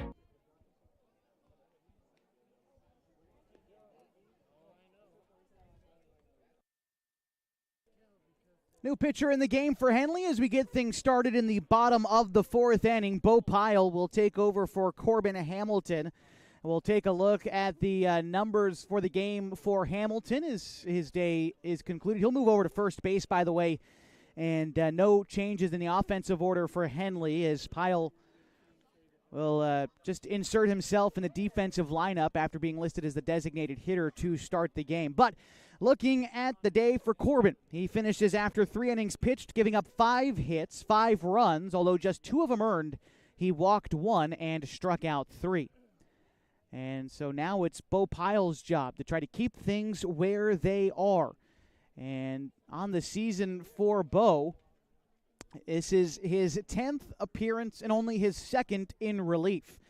7 wins against no losses for Bo this season, and 44 2/3 innings pitched, an ERA of 1.4. The right-hander will have to go up against Cash Andrus, then Nico Leba, then Tanner Mullins. That's 9, 1, and 2 in the Marist order as the Spartans lead 5-2. The winner of this game will advance to the 4A state championship game, where they will meet Pendleton, who upset Scappoose earlier today, the 7 seed, defeating the 3 seed 10-2. And, realistically, shouldn't be all that surprised at that outcome, considering to get to that game, Pendleton had to defeat the number 2 seed, Junction City, in which they did 9-6. And again, following that up with a 10-2 win today, Pendleton is headed to the state title game. Again, not sure where the game is going to be played yet. We'll probably find out over the next couple of days. Want to welcome in anybody who is watching from Pendleton or is a fan of the Buckaroos. Appreciate you joining us and anticipating who you will be facing in the 4A championship game. Thank you for joining us, whether you're from Pendleton or, heck, anywhere in the state of Oregon. I know we've got some folks tuning in from LeGrand today. I'm sure we've got plenty back home in the Klamath Basin. Wherever you are in the state of Oregon or elsewhere, thank you so much for joining us today on mybasin.com. As we get things started in the bottom of the 4th, and the pitch is fouled back from Cash Andrus. The count is 0-1. Talked a little while ago about the rivalry between Henley and Marist and the number of times they've met in the state championship football game over the last couple of seasons. The 0-1 pitch to Andrus. He rips it down the left field line. That is foul, and the count is 0-2. Well, Andrus, a multi-sport athlete. As a matter of fact, he plays football for Marist. In the 2024 state championship game against Henley, Cash Andrus caught 3 passes for 39 yards in that game, in which Marist won 30-6. Pyle looking to record the first out. He's ahead. No balls and 2 strikes to Cash Andrus. The right-hander delivers an upstairs fastball. The count is 1-2. Shade has reached over our broadcast location behind the backstop facing east at Scott Halbrook Field. Here's the pitch. It's a ground ball to third. The new third baseman Max Price is up with it. Throw on to first is in time for the out. 1 away in the 4th.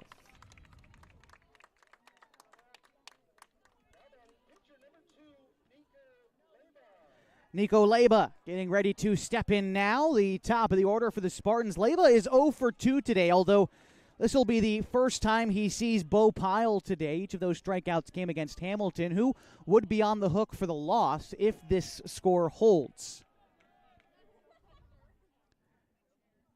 Pitch from Pyle will miss outside. The count 1-0. Leba, now a 4-year player for Marist. He fouls one off. The count 1-1. His dad is a former softball coach at Oregon State University. Coached there for a number of seasons before moving down to Texas, where now he's an assistant softball coach at Texas A&M. Here Labia grounds one over towards second. Cox is up with it. He'll throw on to Hamilton. That's the second out.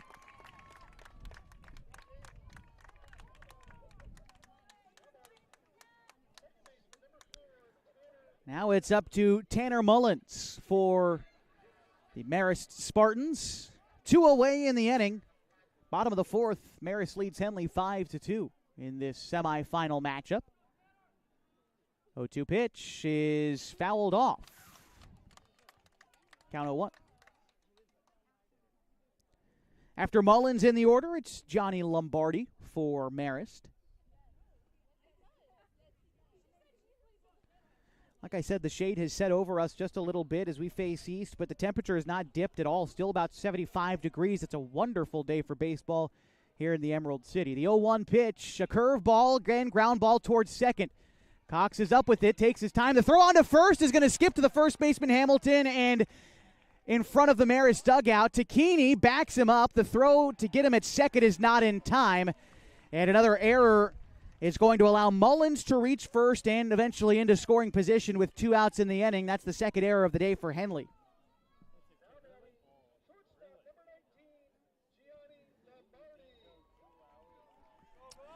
This will bring up Johnny Lombardi, who is 1 for 2 today.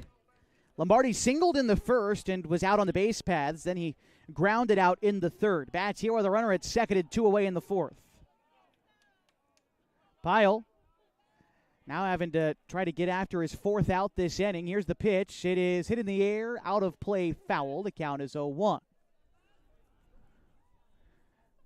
Shows a bit of mental toughness here from Bo. Can he attack this next hitter after thinking he probably should have been out of this inning? He'll get the sign from Takini before coming set. And the pitch. That one's hit in the air, right field. Sims turns and runs, gets under it, makes the catch near the warning track, and that will end the inning. No runs, no hits for Marist. 1 Henley error leaves a runner in scoring position, but we'll go to the 5th where Henley trails Marist 5-2 at the OSAA On Point Community Credit Union for a baseball state semifinals on 104.3 and 960 Sports.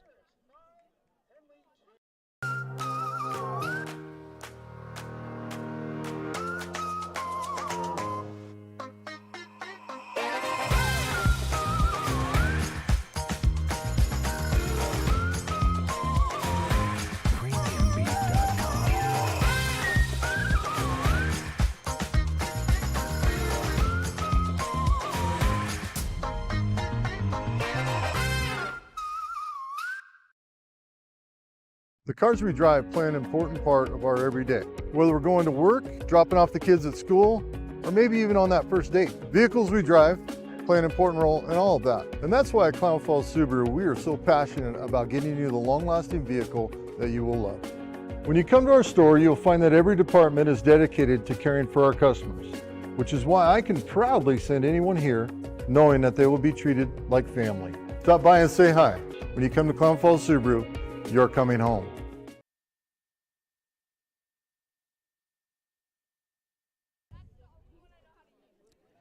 And we welcome you back to the OSAA On Point Community Credit Union 4A Baseball State Semifinals here on 104.3 and 960 Sports and on mybasin.com. As we get ready to start the top of the fifth inning, it is Henley who trails Marist 5-2.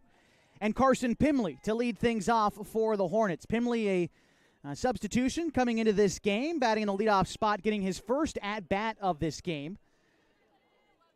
And here's the pitch. Pimley first pitch swinging, line drive to short. Lombardi plays it on a hop. The throw on to first is in time. One pitch and one away in the fifth.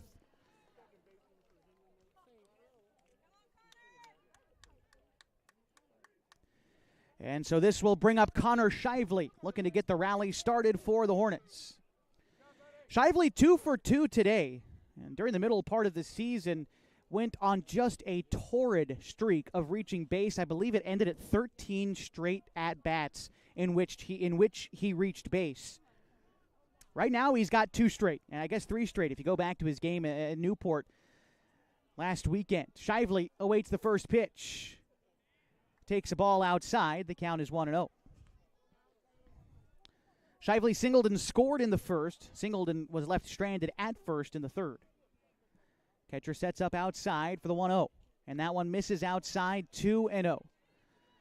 Said it when we were back in Newport on Friday. Shively is one of the few players, if not the only player I've ever seen named as an all-conference athlete at 3 separate positions. Here Shively is going to wrap a base hit into right field. 3 for 3 on the day for the young man, and he shows you why he's an all-conference caliber athlete. He's an all-state athlete. A season ago, second-team all-state at catcher. This year, a first-team all-conference shortstop, has been a designated hitter, a utility player at the all-conference level. The man can do it all, and here he gets a one-out single. Ready for Jacoby Tacchini to bat with a runner on base.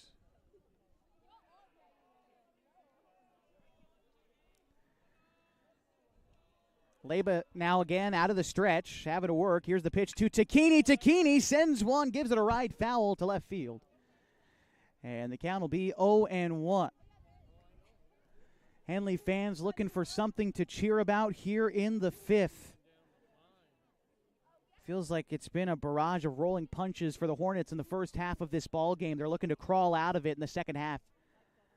Top of the fifth inning, and a run would go a long way. Shively at first. Here's the pitch to Tacchini. It is called a strike. The count 0-2 to the freshman after the pitch was down around the knees, maybe off the inside part of the plate. Tacchini asking a little bit of clarification. The umpire giving it to him. It was over the plate, if not a little low. Regardless, Tacchini has to settle back in an 0-2 count.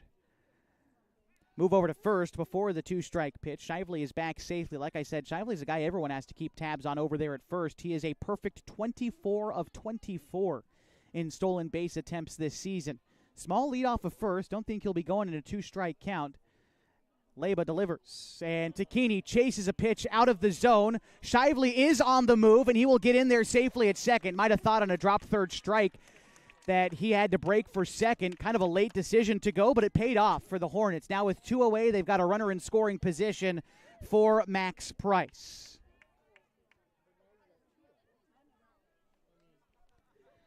Price is 0 for 1 today. He flew out in the third, and he also flew out in the first, but a sacrifice fly added an RBI for the Hornets and scored the opening run of the ball game. And again, since then, things have gone awry for Henley, down 3 runs in the top of the fifth with a runner in scoring position. First pitch to Price. It's first pitch taken down on that inner corner for strike 1. And again, Henley fans dissatisfied with that call inside. It looks over the plate to me, if not low. But regardless, Price has to settle back in an 0-1 count.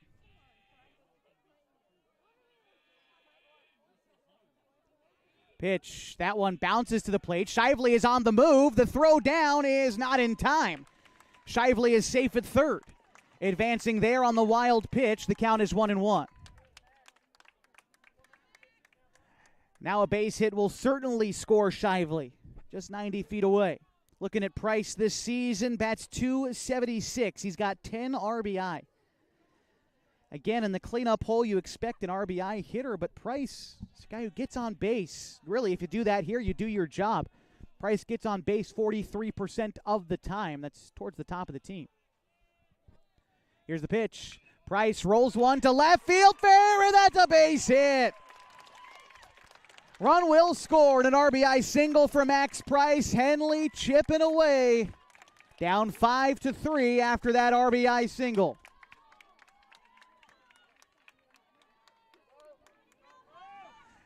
Now it's Bo Pyle's turn to try to keep the train right on moving for the Hornets. Bo is 1 for 1 today. He was hit by a pitch in the first, but singled and scored in the fourth. Now bats with 2 away in the top of the 5th inning in a 2-run ball game representing the tying run. The Henley dugout on their feet for the first pitch to Bo. It is a line drive left field and another base hit.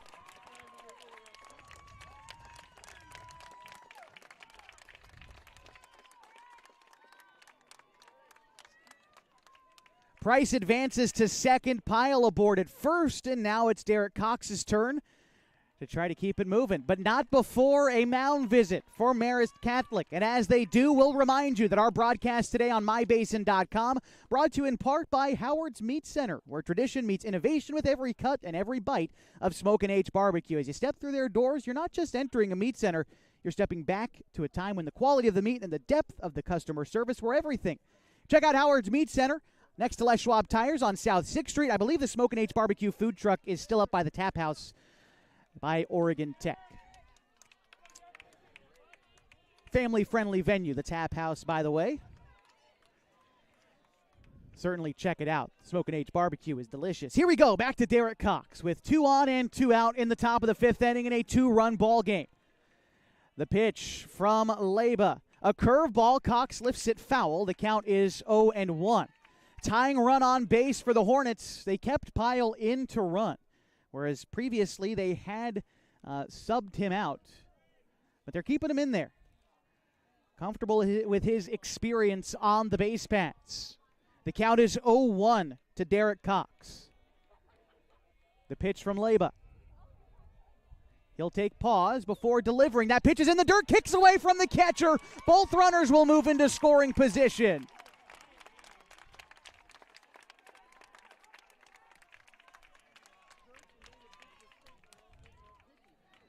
To third goes Price. Pyle to second.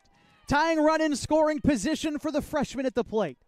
Derek bats .302 this season, and he's got 12 RBI. Looking for a pair more here. The count is even, a ball and a strike with 2 outs. Leba is set.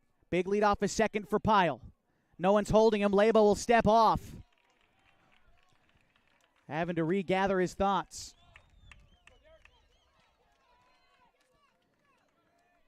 Again, the count 1-1 to Derek at the plate.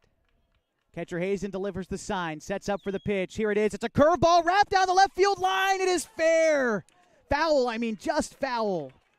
Oh, man, nearly just about everyone was on their feet. We had a couple fans stand up and block my view of the ball, but it is a foul ball. Nearly a tie game, but Derek will have to try again.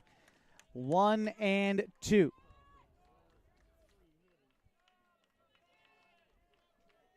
Corbin Hamilton is on deck if the inning continues for Henley. Leba is set. The pitch to Derek. Looked at for a ball, a good take for the freshman. Leba's gotten a couple Henley batters to chase that outside breaking pitch, but that time Derek having the wherewithal to lay off. Stays alive in the account. 2 balls, 2 strikes, 2 outs, 2 on in a 2-run ball game in the top of the 5th inning. Henley trailing Marist, but could even the score on a base hit here from Cox. Leba set. Here's the pitch. Derek will take a pitch below the knees, and away the count is full. Now, first base is open for Leba, so he doesn't have to lay in a over-the-middle fastball. He can try to dance around the corners. You risk a walk and loading the bases, but it doesn't score a run yet. Derek's going to have to be aware that he might be tricked into chasing a pitch here in a 3-2. Here it comes. It is a foul ball down the left field line. Cox stays alive. The count is 3-2.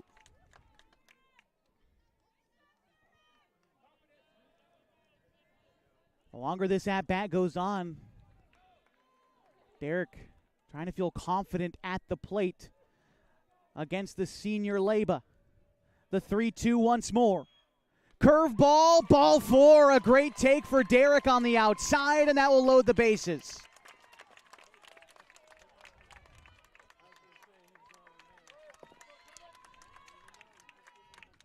Corbin Hamilton to bat now for the Hornets with the bases loaded and 2 outs in the top of the 5th inning.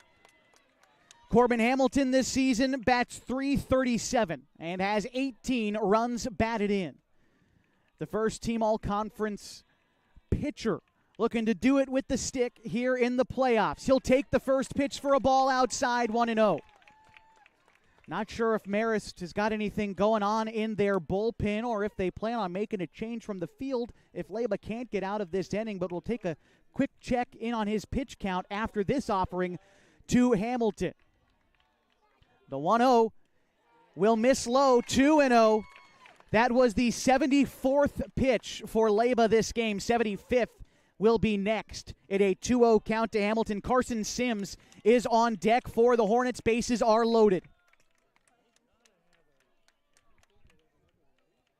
Leba set. Here's the pitch. Ball 3. Oh!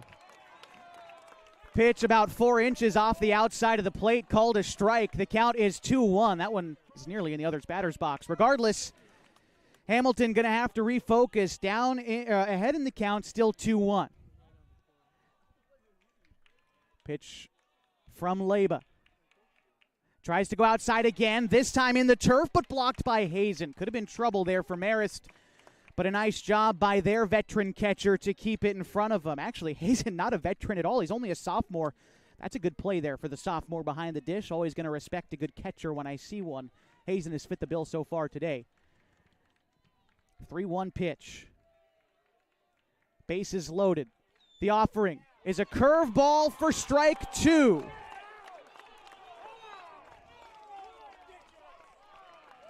Groans from the Henley supporters here. That pitch up around the numbers over the plate. A 2-seam fastball. Probably could have gone either way, and the umpire's trying to get the Henley players back in their dugout. No one's out of the dugout. They're just on the fence. But now the count is full. 3-2, bases loaded, 2 outs, top of the 5th inning. And a payoff pitch coming up to the sophomore Corbin Hamilton. That one is in the dirt, ball 4, and a run scores. Henley trailing now by only a run. And an RBI for Corbin Hamilton as Max Price touches home. Pyle to third, Cox to second. And in steps Carson Sims with a chance to tie the game or better for Henley.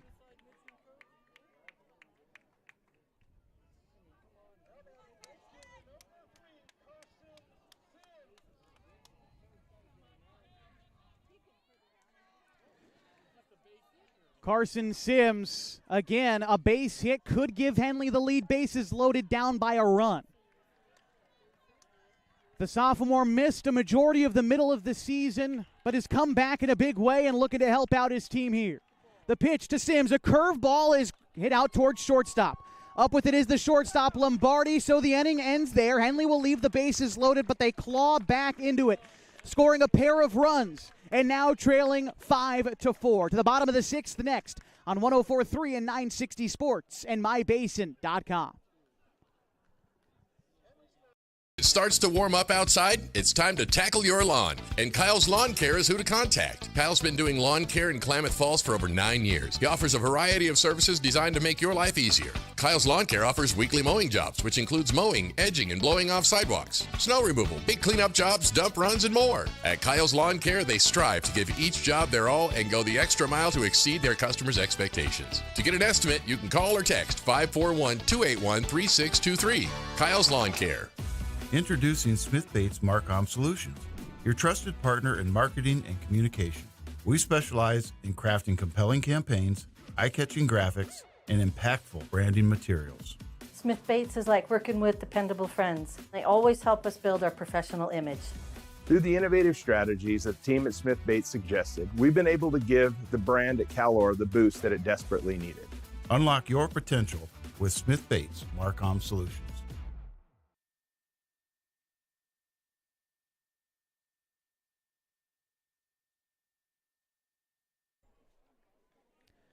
Welcome you back to the OSAA On Point Community Credit Union 4A Baseball State Semifinals on 104.3 and 960 Sports and MyBasin.com. Bottom of the fifth inning, and Marist leads Henley 5-4. Bo Pyle into his second inning of relief. In the middle of the Marist order due up, it's Grady Hazen, Stephen Riley, and Rafe Huffman. That's 4, 5, and 6 for the Spartans. First pitch from Pyle is slowly rolled foul down the first base side. The count is 0-1. And as I stated in that last inning, the Henley fans were hoping for something to cheer about in Eugene, and they found it. Very vocal bunch from Klamath Falls here today. So that pitch will miss low. The count is 1-1. Now, equally as vocal has been the group from Eugene. Again, like I said, these teams know each other well. These schools know each other well. These communities, well, we know each other well. And it's been a fiery game today. Pitches in the turf, the count 2-1. We've already seen one player ejected today. Hopefully it ends there for the sake of everybody. But we've seen some close calls at the dish, some tough calls in the base paths for both teams. It's been a bang-bang game so far today.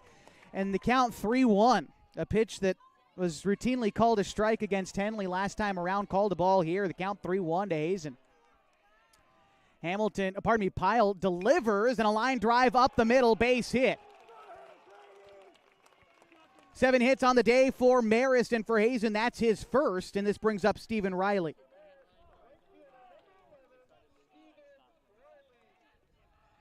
Riley 2 for 2 today, and he scored 2 runs and added an RBI. He's seen the Hornets pitching well, although this is the first time he's seen Pyle today. He got both of his hits against Hamilton. Middle infield ready to turn 2 for the Hornets. No outs, bottom of the fifth. They trail 1. Pitch on the way from Hamilton is in the turf, blocked by Takini. Count 1-0. Talked a little bit about the field here at Scott Halbrook Field. The turf is artificial around home plate and on the mound. Everywhere else is natural grass and dirt here at Marist. And timeout is called by Coach Craig Connor. And he comes out to chat with Bo Pyle.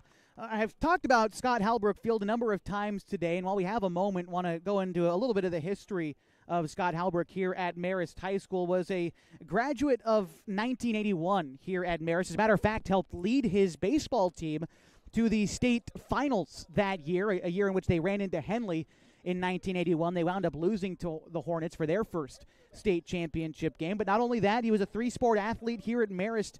The American Legion baseball team here has their Hall of Fame named after him. The Eugene Challengers have their MVP award named after him. Scott went on to play baseball at Oregon State University, and unfortunately in the spring of his freshman year, his career and his life was cut short on a baseball play. A collision with one of his teammates ended his life prematurely, but the field here at Marist named in his honor. Scott Halbrook, number 7, immortalized here at Marist High School. First pitch, it's a 1-1 count to Stephen Riley. And a leader off a first, Hazen checked on over there, but he's back safely. Bo Pyle remains in the game for Henley.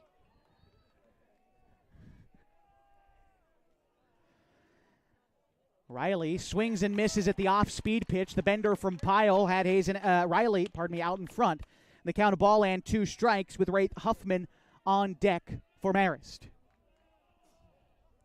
Pyle set. Off-speed pitch, rolled out in front of the mound. Pyle going to come up with it. He'll throw on to first for the out, but advancing to second on the play was Grady Hazen. So making the right play, getting the sure thing out. But a runner again advances into scoring position for Wraith Huffman.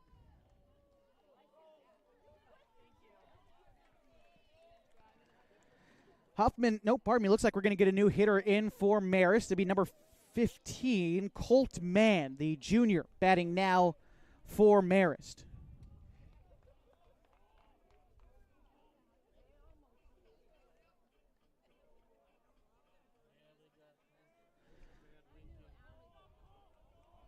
So Mann stepping in now, the batter from the right side for Marist. We'll give you a statistical outlook on him here in just a moment as a 2-seam fastball finds the zone. The count is 0-1. And again, that outside corner, this time being called a strike. It's been about 50-50 this game, but Pyle will take the strike there, I'm sure. The count 0-1. Swung on and missed. The count now 0-2 to Mann. This season for Colt Mann, he is hitting .296 for Marist. Curveball here, fouled off. The count remains 0-2. Mann is a junior for the Spartans. 8 base hits this season in 27 at-bats and 4 RBI against 10 runs scored for him. Again, this is his 44th plate appearance. It's a fly ball to left field. Pimley has to battle the sun. Comes in, he'll make the catch for the second out.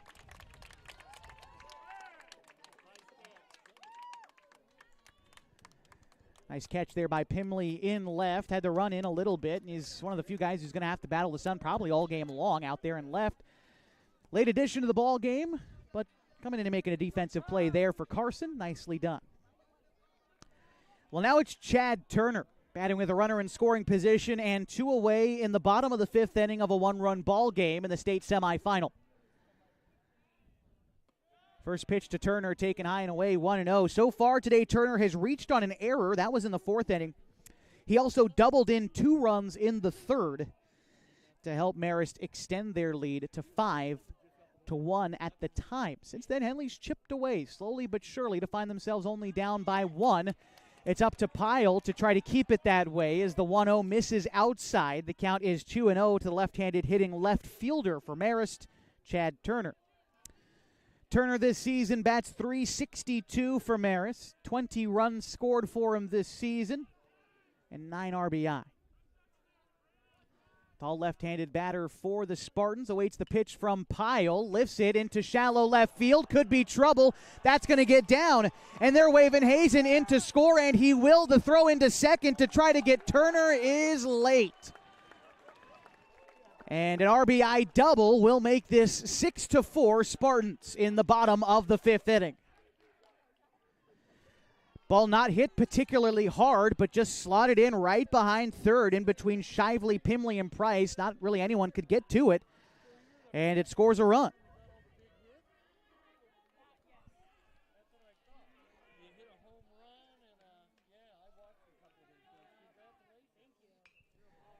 That one is hit foul. The count is 0-1 to Jalen Smith. Smith is 0 for 2 today. He grounded out in the 1st and struck out in the 3rd.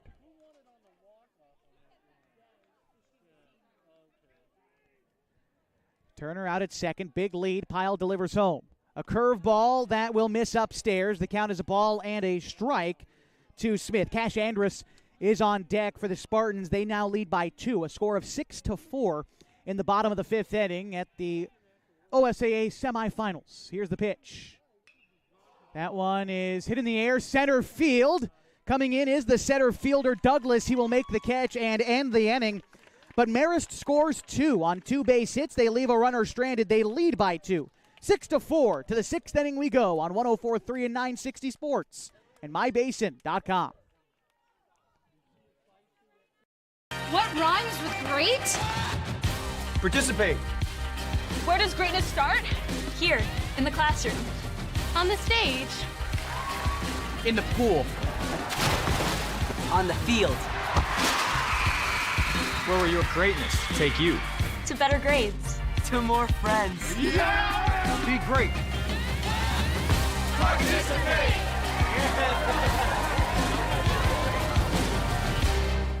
At mybasin.com, we bring you the power of local radio, The pace and reach of social media, The information of 24-hour news, and the excitement of local sports. We do this with a team of radio professionals that is second to none. Klamath Falls is a community that we love and a place that we are proud to call home. Klamath Falls deserves a media group that is as committed to you as you are to Klamath Falls. mybasin.com is your go-to place for news, sports, events, and everything going on at home in Klamath Falls.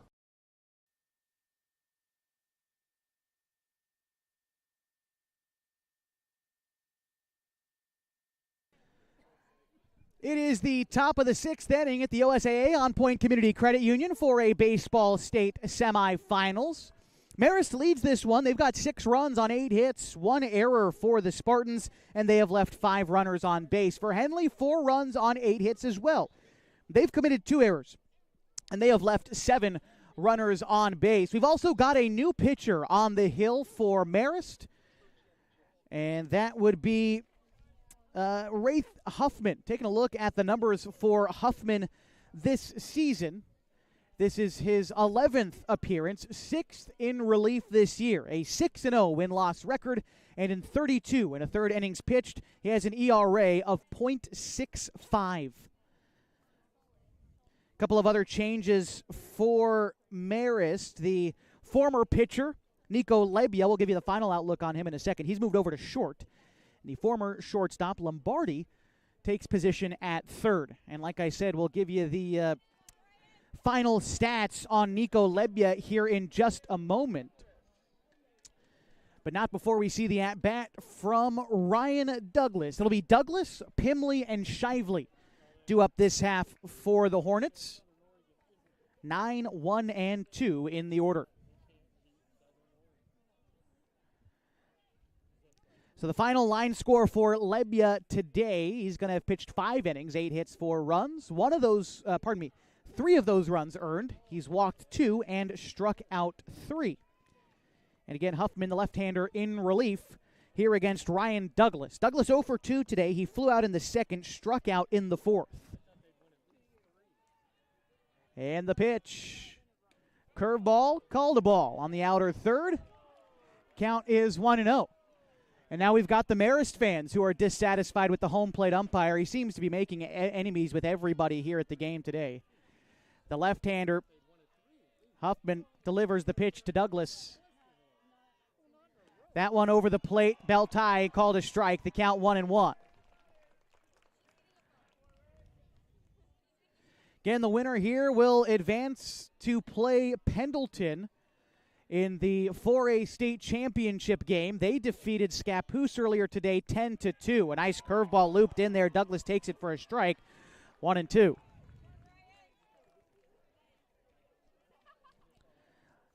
Henley was able to score 2 runs in the 5th. Trying to add a few more here. Douglas will take a pitch upstairs and maybe a little bit away. The count 2-2 to the left fielder turned center fielder for Henley. Douglas can play all outfield positions and does so well, hitting in the 9-hole for Henley, trying to be a leadoff hitter here. The 2-2 is a curveball that misses upstairs. The count is full.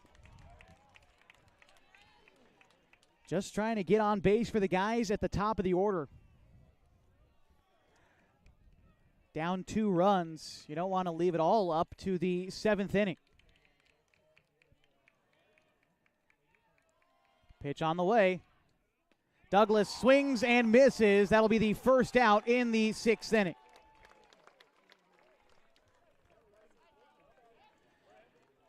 Now it's up to Carson Pimley for the Hornets. He is 0 for 1 today.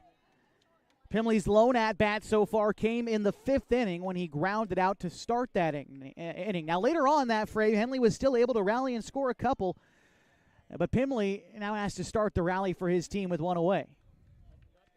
The first pitch is rolled foul down the third base side. The count is 0-1 to Pimley. Take a look at the season for Pimley. He bats .271 for Henley. Has played in 18 of the now 29 games for the Hornets this season. The pitch on the way from Pimley is wrapped down the left field line, just foul. Count is 0-2 to the sophomore Pimley. Pardon me, he's a junior.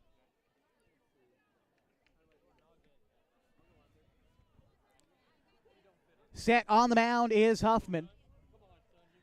And the pitch once more. Pimley popped one up out of play behind first. The count will remain 0-2.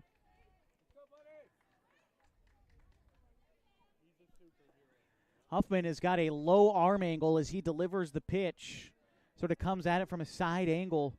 Tough for a right-handed hitter to read. Tougher for a left-handed hitter, but when Henley hasn't seen much left-handed pitching this season, it becomes a bit tricky. Huffman ready to deliver the 0-2. It's a curveball that Pimley rolls down the third base line. That is going to stay fair. And an infield single for Carson Pimley. It just died on the base path and wound up staying fair. That's the interesting thing about having only grass in the base paths. You don't have a cut of the grass for the ball to kick one way or the other. And in fact, it slows the roll of the ball entirely.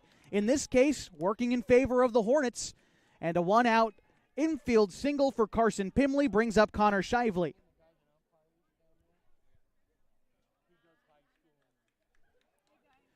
Shively 3 for 3 today with 2 runs scored. He has singled all 3 times in the first, third, and fifth innings.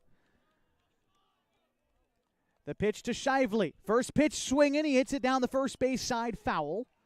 Count is 0-1.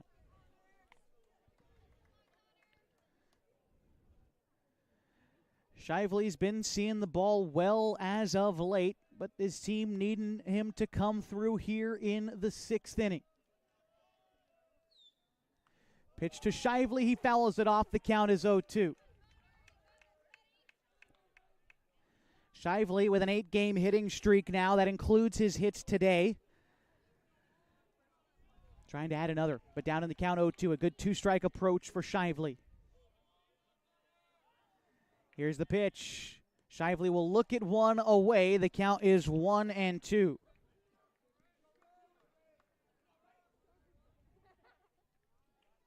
Runner on first is Pimley. Small lead. Nothing much to speak of. You'll have to be careful, though, with the left-handed Huffman, making it difficult to read. We'll go with the 1-2. Looked at for ball 2. Missed wide on the curveball. Good take there for Shively, and it evens the count. On deck is Jacoby Tacchini.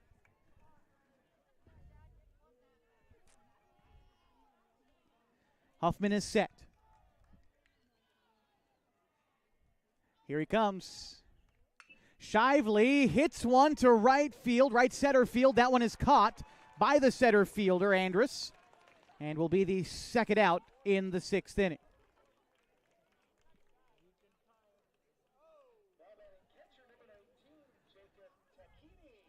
Jacoby Tacchini to bat now for the Hornets. 2 away, top of the 6th inning. Tacchini represents the tying run.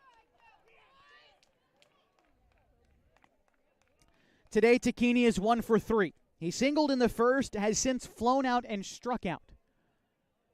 Huffman delivers the first pitch. It's a curveball that Tacchini takes. The count is 0-1. Tacchini bats .424 this season. Leads the team with 36 runs batted in. The pitch. Tacchini hits one foul. The count is now 0-2. Max Price is on deck for Henley if the inning continues. But a 2-strike count with 2 outs in the 6th. Gonna need a base hit. Marist coach walks the baseballs all the way out of the dugout only to fumble them at the last second. Gets some groans from the fans here, all in good fun. All right, we're ready for baseball. Jacoby Tacchini settles back into an 0-2 count. The right-handed hitter looks at Huffman, who comes set. Huffman takes pause before delivering a pitch that misses upstairs. The count is 1-2.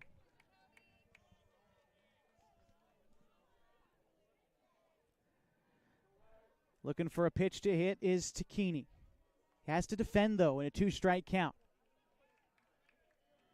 Huffman delivers. That one is going to be called a ball off the outside. And again, the Marist fans, none too pleased with that call.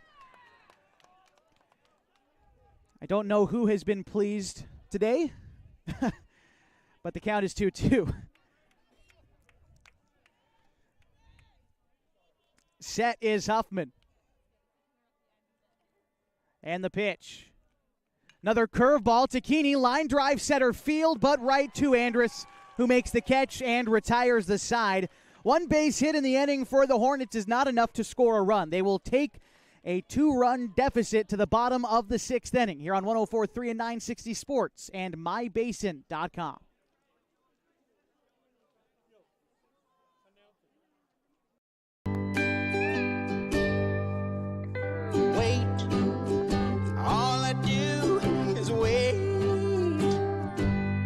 So lonely, I just sigh and moan. Seems like I've been waiting forever, wondering if you're coming home. I just saw your face, I know you're coming home. I swear there is no place home. And then I heard your voice. I know you're coming home. I know you're coming home. This is where unconditional love and immeasurable happiness reside. This is home. Coltwell Banker, where home begins.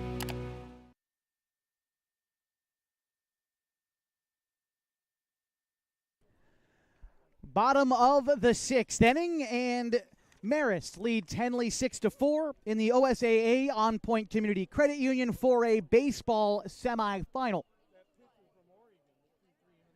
It'll be 9-1-2 in the order for Marist to do up against Bo Pyle, as Marist will try to add some insurance as they are knocking on the door of a 2nd consecutive state championship appearance.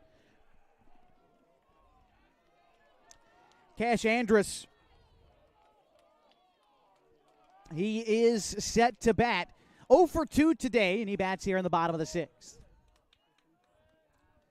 First pitch from Bo, called a strike. The count is 0-1.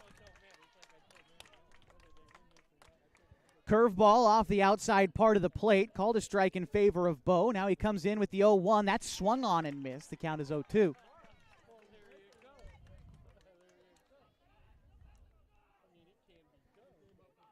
After Andrus, it's Leba and Mullins. Here's a fly ball hit left center field. That is going to get down, and then off the glove of Douglas, it rolls to the wall. They're going to keep Andrus at second. Probably could have made it into third, as the throw in is wild as well for Henley. A leadoff double for Cash Andrus in the bottom of the 6th inning. Ball was hit to left center field, and as Douglas went to go field it in center, it kicked off the webbing of his glove. Thought that might allow Andrus to advance further, but instead they keep him at second as Nico Leba steps in for Marist. Leba is 0 for 3 today, struck out twice and grounded out once. Here's the first pitch. He shows bunt, lays one down. Pyle going to come up with it, and he'll throw on to first in time, but the runner advances to third on the sacrifice bunt.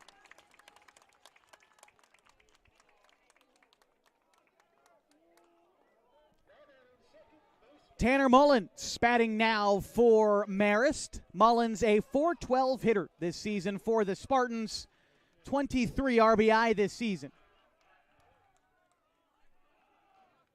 Infield in for Henley. They're going to try to cut down the runner at third, Andrus, on a ball hit in the infield.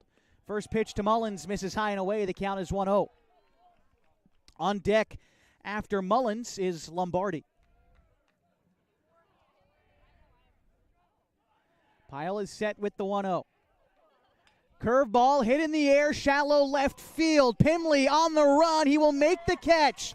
He will slip into foul territory. A sacrifice fly and an RBI for Tanner Mullins builds Marist lead out 7-4. 2 outs and the bases will be empty for Johnny Lombardi. just a tough spot for Pimley to be in. You field that ball, it could land fair or foul. You know if you catch it, the runner is going to be on the move from third. And as he made the catch, he tried to slam on the brake so he could make the throw, but wound up slipping in the outfield, allowing that run to score. It's the first pitch, a strike across the outer third of the plate to Johnny Lombardi, and the count is 0-1 with 2 away in the 6th inning. That pitch will miss low. The count is 1-1. That's how you manufacture a run, though, really by the book there for Marist. Start things out with a double. You bunt him over to third, and then hit a sacrifice fly. It's really exactly what you ordered up if you're the Spartans, is an extra insurance run here in the 6th. The pitch from Pyle, that one misses inside. The count is now 3-1 to Lombardi, who is 1 for 3 today. He singled in the first, grounded out in the third, and flew out in the fourth. Grady Hazen is on deck. Pitch from Pyle. That one is going to miss outside. And a walk issued to Lombardi. This will bring up Grady Hazen. Hazen is 1 for 3 today. He reached on a fielder's choice in the first and scored, grounded out in the third, singled, and would score in the 5th. Hazen this season is batting .406.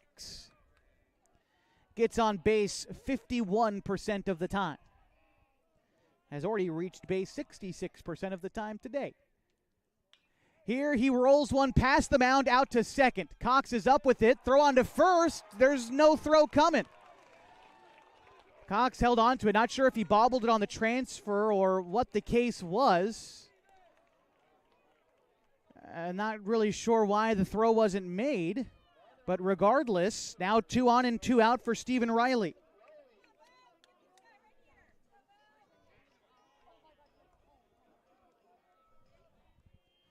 Third error of the day for the Hornets as Riley steps in. The pitch from Pyle. A curveball lofted behind first. Could be playable. Hamilton's going to have to run all the way into the dugout. He'll make the catch. Pick it over from the Marist dugout. And that will end the inning. Marist with a 7-4 advantage in the top or in the bottom of the 6th inning. Going to the 7th next on 104.3 and 960 Sports and MyBasin.com. Threads. There are many threads that run through our region. There are churches and schools and Little League teams that bring us together and bind us into communities. There are roads and cars. There are houses and jobs and businesses, all woven together to make the fabric of our communities. There are financial threads that are part of that tapestry as well. For over 80 years, it's been our pleasure to be headquartered here, providing financial services to generations of our friends and neighbors.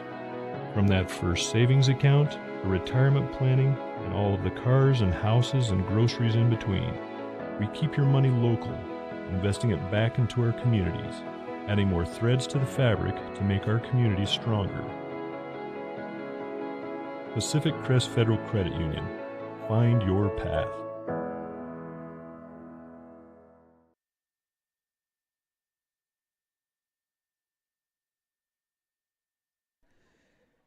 Top of the 7th inning, and the Hornets trail by 3. To try to get him back into the game, it will be the middle of their order. Max Price, Bo Pyle, and Derek Cox try to engineer a way to score 3 or more runs to extend the season for the Hornets and not end another one against the Marist Catholic Spartans. Wraith Huffman still on the hill for Marist as Max Price gets ready to settle in. Max, the sophomore, is 1 for 2 today with 2 RBI. A sacrifice fly and an RBI in the first. He flew out in the third and singled in a run and would later score in the 5th inning.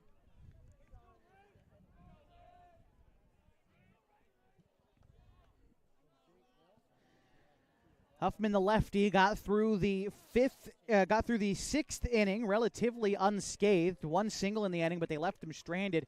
The lefty now looking for the save. Here's the pitch.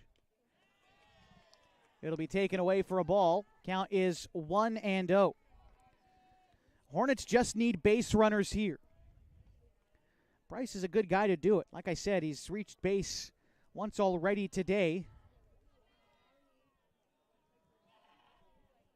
He is 5th on the team in on-base percentage. Takes a ball low. The count is 2-0. Price keeps his hands low, ready to react to a fastball. We'll see where Huffman goes here. Goes with a curveball over the heart of the plate, strike one.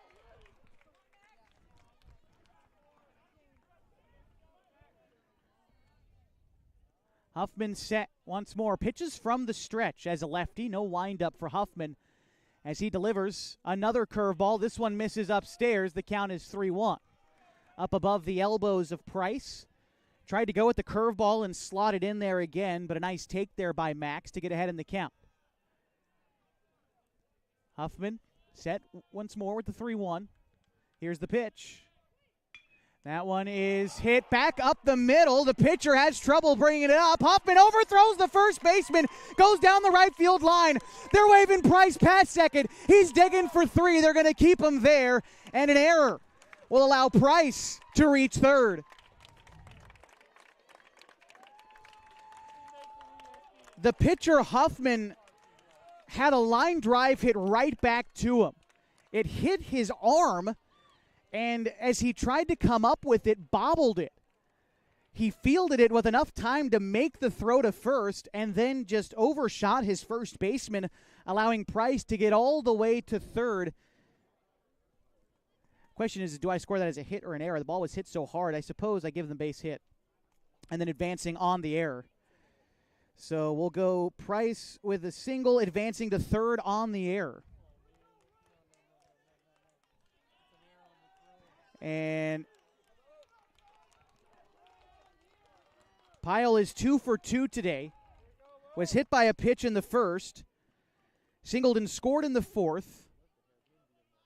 And singled and was left stranded in the fifth.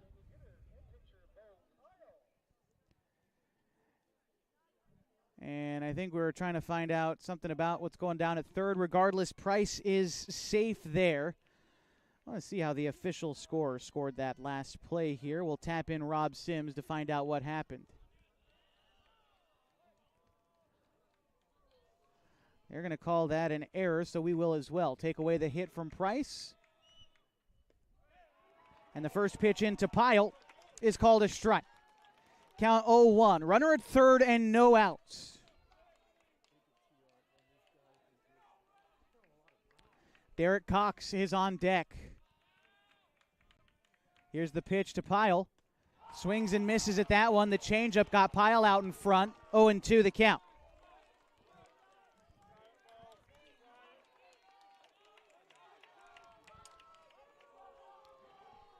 Marist fans on their feet looking for the first out in the seventh. Pyle behind in the count 0-2. Here's the pitch from Huffman. That one will nearly hit Pyle down and around his knees.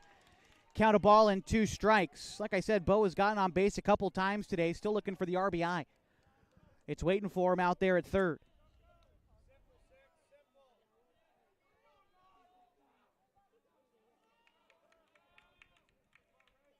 And the pitch. Curveball misses outside and gifted some new life at the plate there is Bo. The count is 2-2. It's that outside pitch, the right-handers, that has been somewhat inconsistent behind the plate today, but that time Bo the beneficiary of ball 2. Here's the 2-2 from Huffman. That one in the dirt. And way to go for Bo, working an 0-2 count to a full count.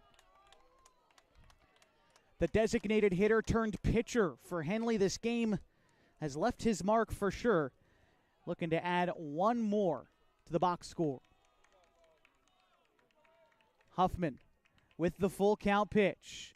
Pyle fouls it off. We'll do it again. 3-2.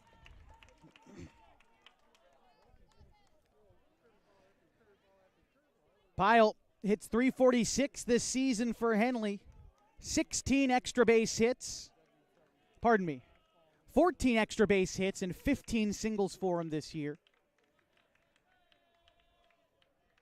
Here's the pitch. Pyle will take strike 3. Runner thrown out at first. Just a brutal strike 3 call against Bo Pyle on a pitch a few inches off the inside part of the plate. That'll be out number 1. Just brutal. Pyle, you hate to have a batter have the bat taken out of their hands in a game like this, but that absolutely happened to Bo here. He's going to get in a few words on his way out. Not ejected, though. But that's just a brutal call for out number 1 there. Derek Cox going to bat now, still with the runner on third.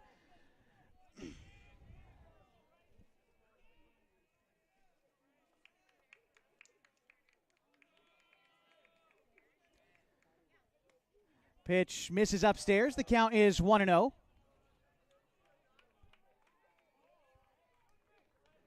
After Derek in the Henley order, it's Corbin Hamilton.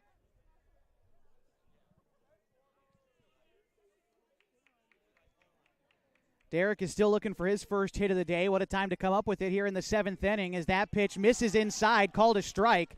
Count 1-1.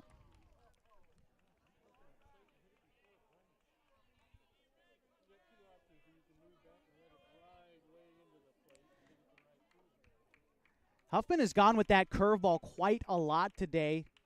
Hornets haven't been able to time it up yet. There's another curveball. This time it misses outside. The count is 2-1.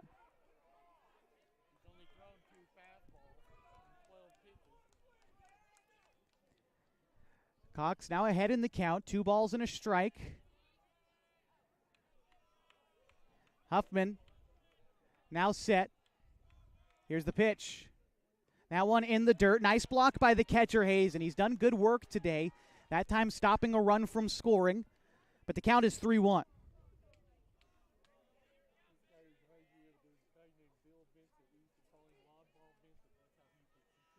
Huffman set once more.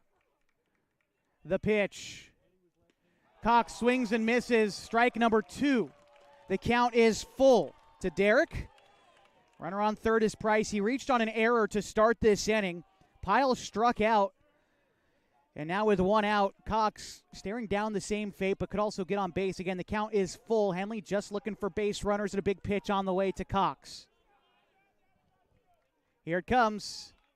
Derek fists one foul the other way. The count remains full, 3-2. Derek even on the season in strikeouts and walks, 9 each. This season, 11 of his 13 hits have been singles. Trying to add another in a full count. The 3-2. Derek hits one in the air to the right side. The right fielder Riley underneath it. Runner tagging from third. Max Price is going to try to score. The throw-in is not in time. A sacrifice fly and an RBI will score 1 run in the 7th for Henley. The score is now 7-5. But now it is up to Corbin Hamilton to begin a rally for the Hornets. With 2 outs and the base is empty. Henley in not much of a different position than they were a pitch ago. They still need to get guys on base, get back into this ball game. Hamilton is 0 for 2 today. He is grounded out in the 2nd, flew out in the 4th, but he did walk in a run in the 5th, so credit him with a lone RBI today. Pitch to Hamilton is a curveball, misses wide, 1-0.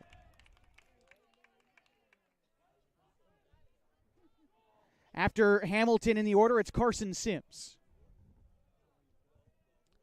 Huffman, the lefty, is set. And the pitch. That one called a strike on the inside corner. 1-1. That time Huffman finding the inside corner again with that off-speed pitch. That one looked to be over the plate, but the count 1-1.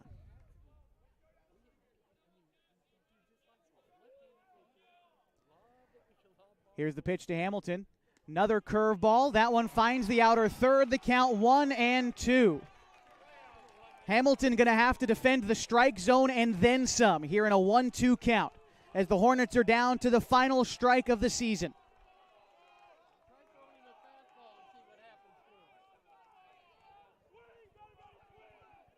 A long set for Huffman. Here's the pitch. A ball called outside. The count is 2-2. Marist will have to wait another. Two-seamer missed off the plate outside. Count even.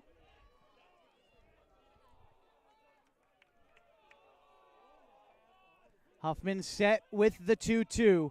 Here's the pitch. Hamilton swings and misses. That is the ball game. And for the second consecutive year, the Marist Catholic Spartans are headed to the state championship game after a 7-5 win over the Henley Hornets. We'll be back to recap this one for you as well as the rest of the season here in just a few minutes. But stick with us for more of Henley baseball here on 104.3 and 960 Sports and mybasin.com. Parent of a high school athlete, I've given up trying to get pictures of my kid playing sports. It's nearly impossible to take pictures and enjoy the game. There is a solution though. God's Gifts Photography attends high school sporting events in the Basin to take individual and team action photos at a great price. Search God's Gifts 2 on Facebook to learn more. They'll come and capture your athlete in action, creating those frameable lifelong memories so you can watch and just enjoy the moment. Call 541-281-2206 to get your athlete on their schedule. God's Gifts Photography. Threads. There are many threads that run through our region. There are churches and schools and Little League teams that bring us together and bind us into communities. There are roads and cars, there are houses and jobs and businesses, all woven together to make the fabric of our communities. There are financial threads that are part of that tapestry as well. For over 80 years, it's been our pleasure to be headquartered here, providing financial services to generations of our friends and neighbors. From that first savings account, to retirement planning, and all of the cars and houses and groceries in between, we keep your money local, investing it back into our communities, adding more threads to the fabric to make our communities stronger. Pacific Crest Federal Credit Union. Find your path. At mybasin.com, we bring you the power of local radio, The pace and reach of social media, the information of 24-hour news, and the excitement of local sports. We do this with a team of radio professionals that is second to none. Klamath Falls is a community that we love and a place that we are proud to call home. Klamath Falls deserves a media group that is as committed to you as you are to Klamath Falls. mybasin.com is your go-to place for news, sports, events, and everything going on at home in Klamath Falls.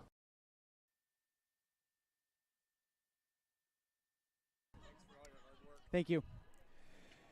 Welcome you back to the OSAA On Point Community Credit Union 4A baseball semifinals. This one is final, and the Marist Catholic Spartans are moving on to the state championship game after defeating the Henley Hornets 7-5. For Marist, 7 runs on 9 hits. They commit 2 errors, and they leave 6 runners on base. For Henley, 5 runs on 9 hits. They committed 4 errors and left 6 runners on base. Today, the winning pitcher for Marist is Nico Leba, who pitched 5 innings, gave up 8 hits, 4 runs, 3 of them earned. He struck out 2, and he struck out 3. The losing pitcher today is Corbin Hamilton, who worked 3 innings, giving up 5 hits, 5 runs, 2 earned, 1 walk, and 3 strikeouts. The save today goes to Wraith Huffman, who pitched the final 2 innings, giving up 1 hit and a run. It was unearned, and he struck out 3. Marist, let's actually finish up, wrapping up this game. Couple notables for Henley. A 3-for-4 day for Connor Shively with 2 runs knocked in. A 1-for-4 day for Jacoby Tacchini. 1-for-4 day with 2 RBIs and 2 runs scored for Max Price. Bo Pyle was 2-for-3. Carson Sims was 1-for-3. For Marist, 1 hit for Lombardi was 1-for-3. 2-for-4 day for Grady Hayes with 2 runs scored. 2-for-4 for Stephen Riley, an RBI and 2 runs scored. 1-for-1 for Wraith Huffman today and a run scored. 2-for-3 for Turner. He had 3 RBIs today. 1-for-3 and a run scored for Cash Andrus. Your final notables for both teams. Once again, the final score 7-5. With this win, Marist will advance to their second consecutive OSAA 4A state championship game, where they will meet Pendleton as the Buckaroos defeated Scappoose earlier today 10-2. It is set for June 7th. Unsure where the state championship game will be played exactly, but be sure to follow OSAA.org for all of your postseason information. For Marist, they now improve on the season to 25-8. 2-3. For Henley, though, unfortunately, the road stops here. They finish with a 24-4 overall record as the 5th best team in the state of Oregon. And a 16-0 Skyline Conference record was their 3rd consecutive Skyline Conference championship. And although this season ended short of a state title, nothing to be ashamed of this year for Henley. Not everybody makes it to the state semifinal back-to-back years. And for a group that is only losing a handful of players, they look to be back next year. Graduating from the Henley baseball program this season is number 6, Bo Pyle.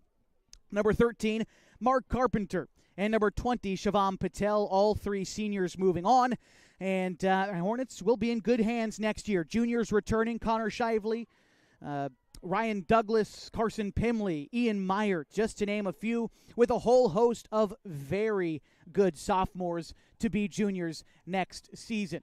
So don't hang your head, Hornets fans, because next year, when the sun shines down on Rosser Field, it will once again be time for Hornets baseball. But until then, I want to thank you so much for joining me, not just today, but all season long, for Henley Baseball on 104.3 and 960 Sports. Heck, not even just for Henley Baseball, for all Henley sports this season as we come to an end of an academic sports season. Henley fans, you may have been joined by Matt Bowling for parts of the season. You may have been joined by me. But I want to thank you specifically for joining us all season long here on mybasin.com. We'll be back again in the fall for Hornets football. But until then, my name is Josh Eldridge. I hope you have a great rest of your summer. So long and good night from Marist Catholic High School in Eugene, Oregon.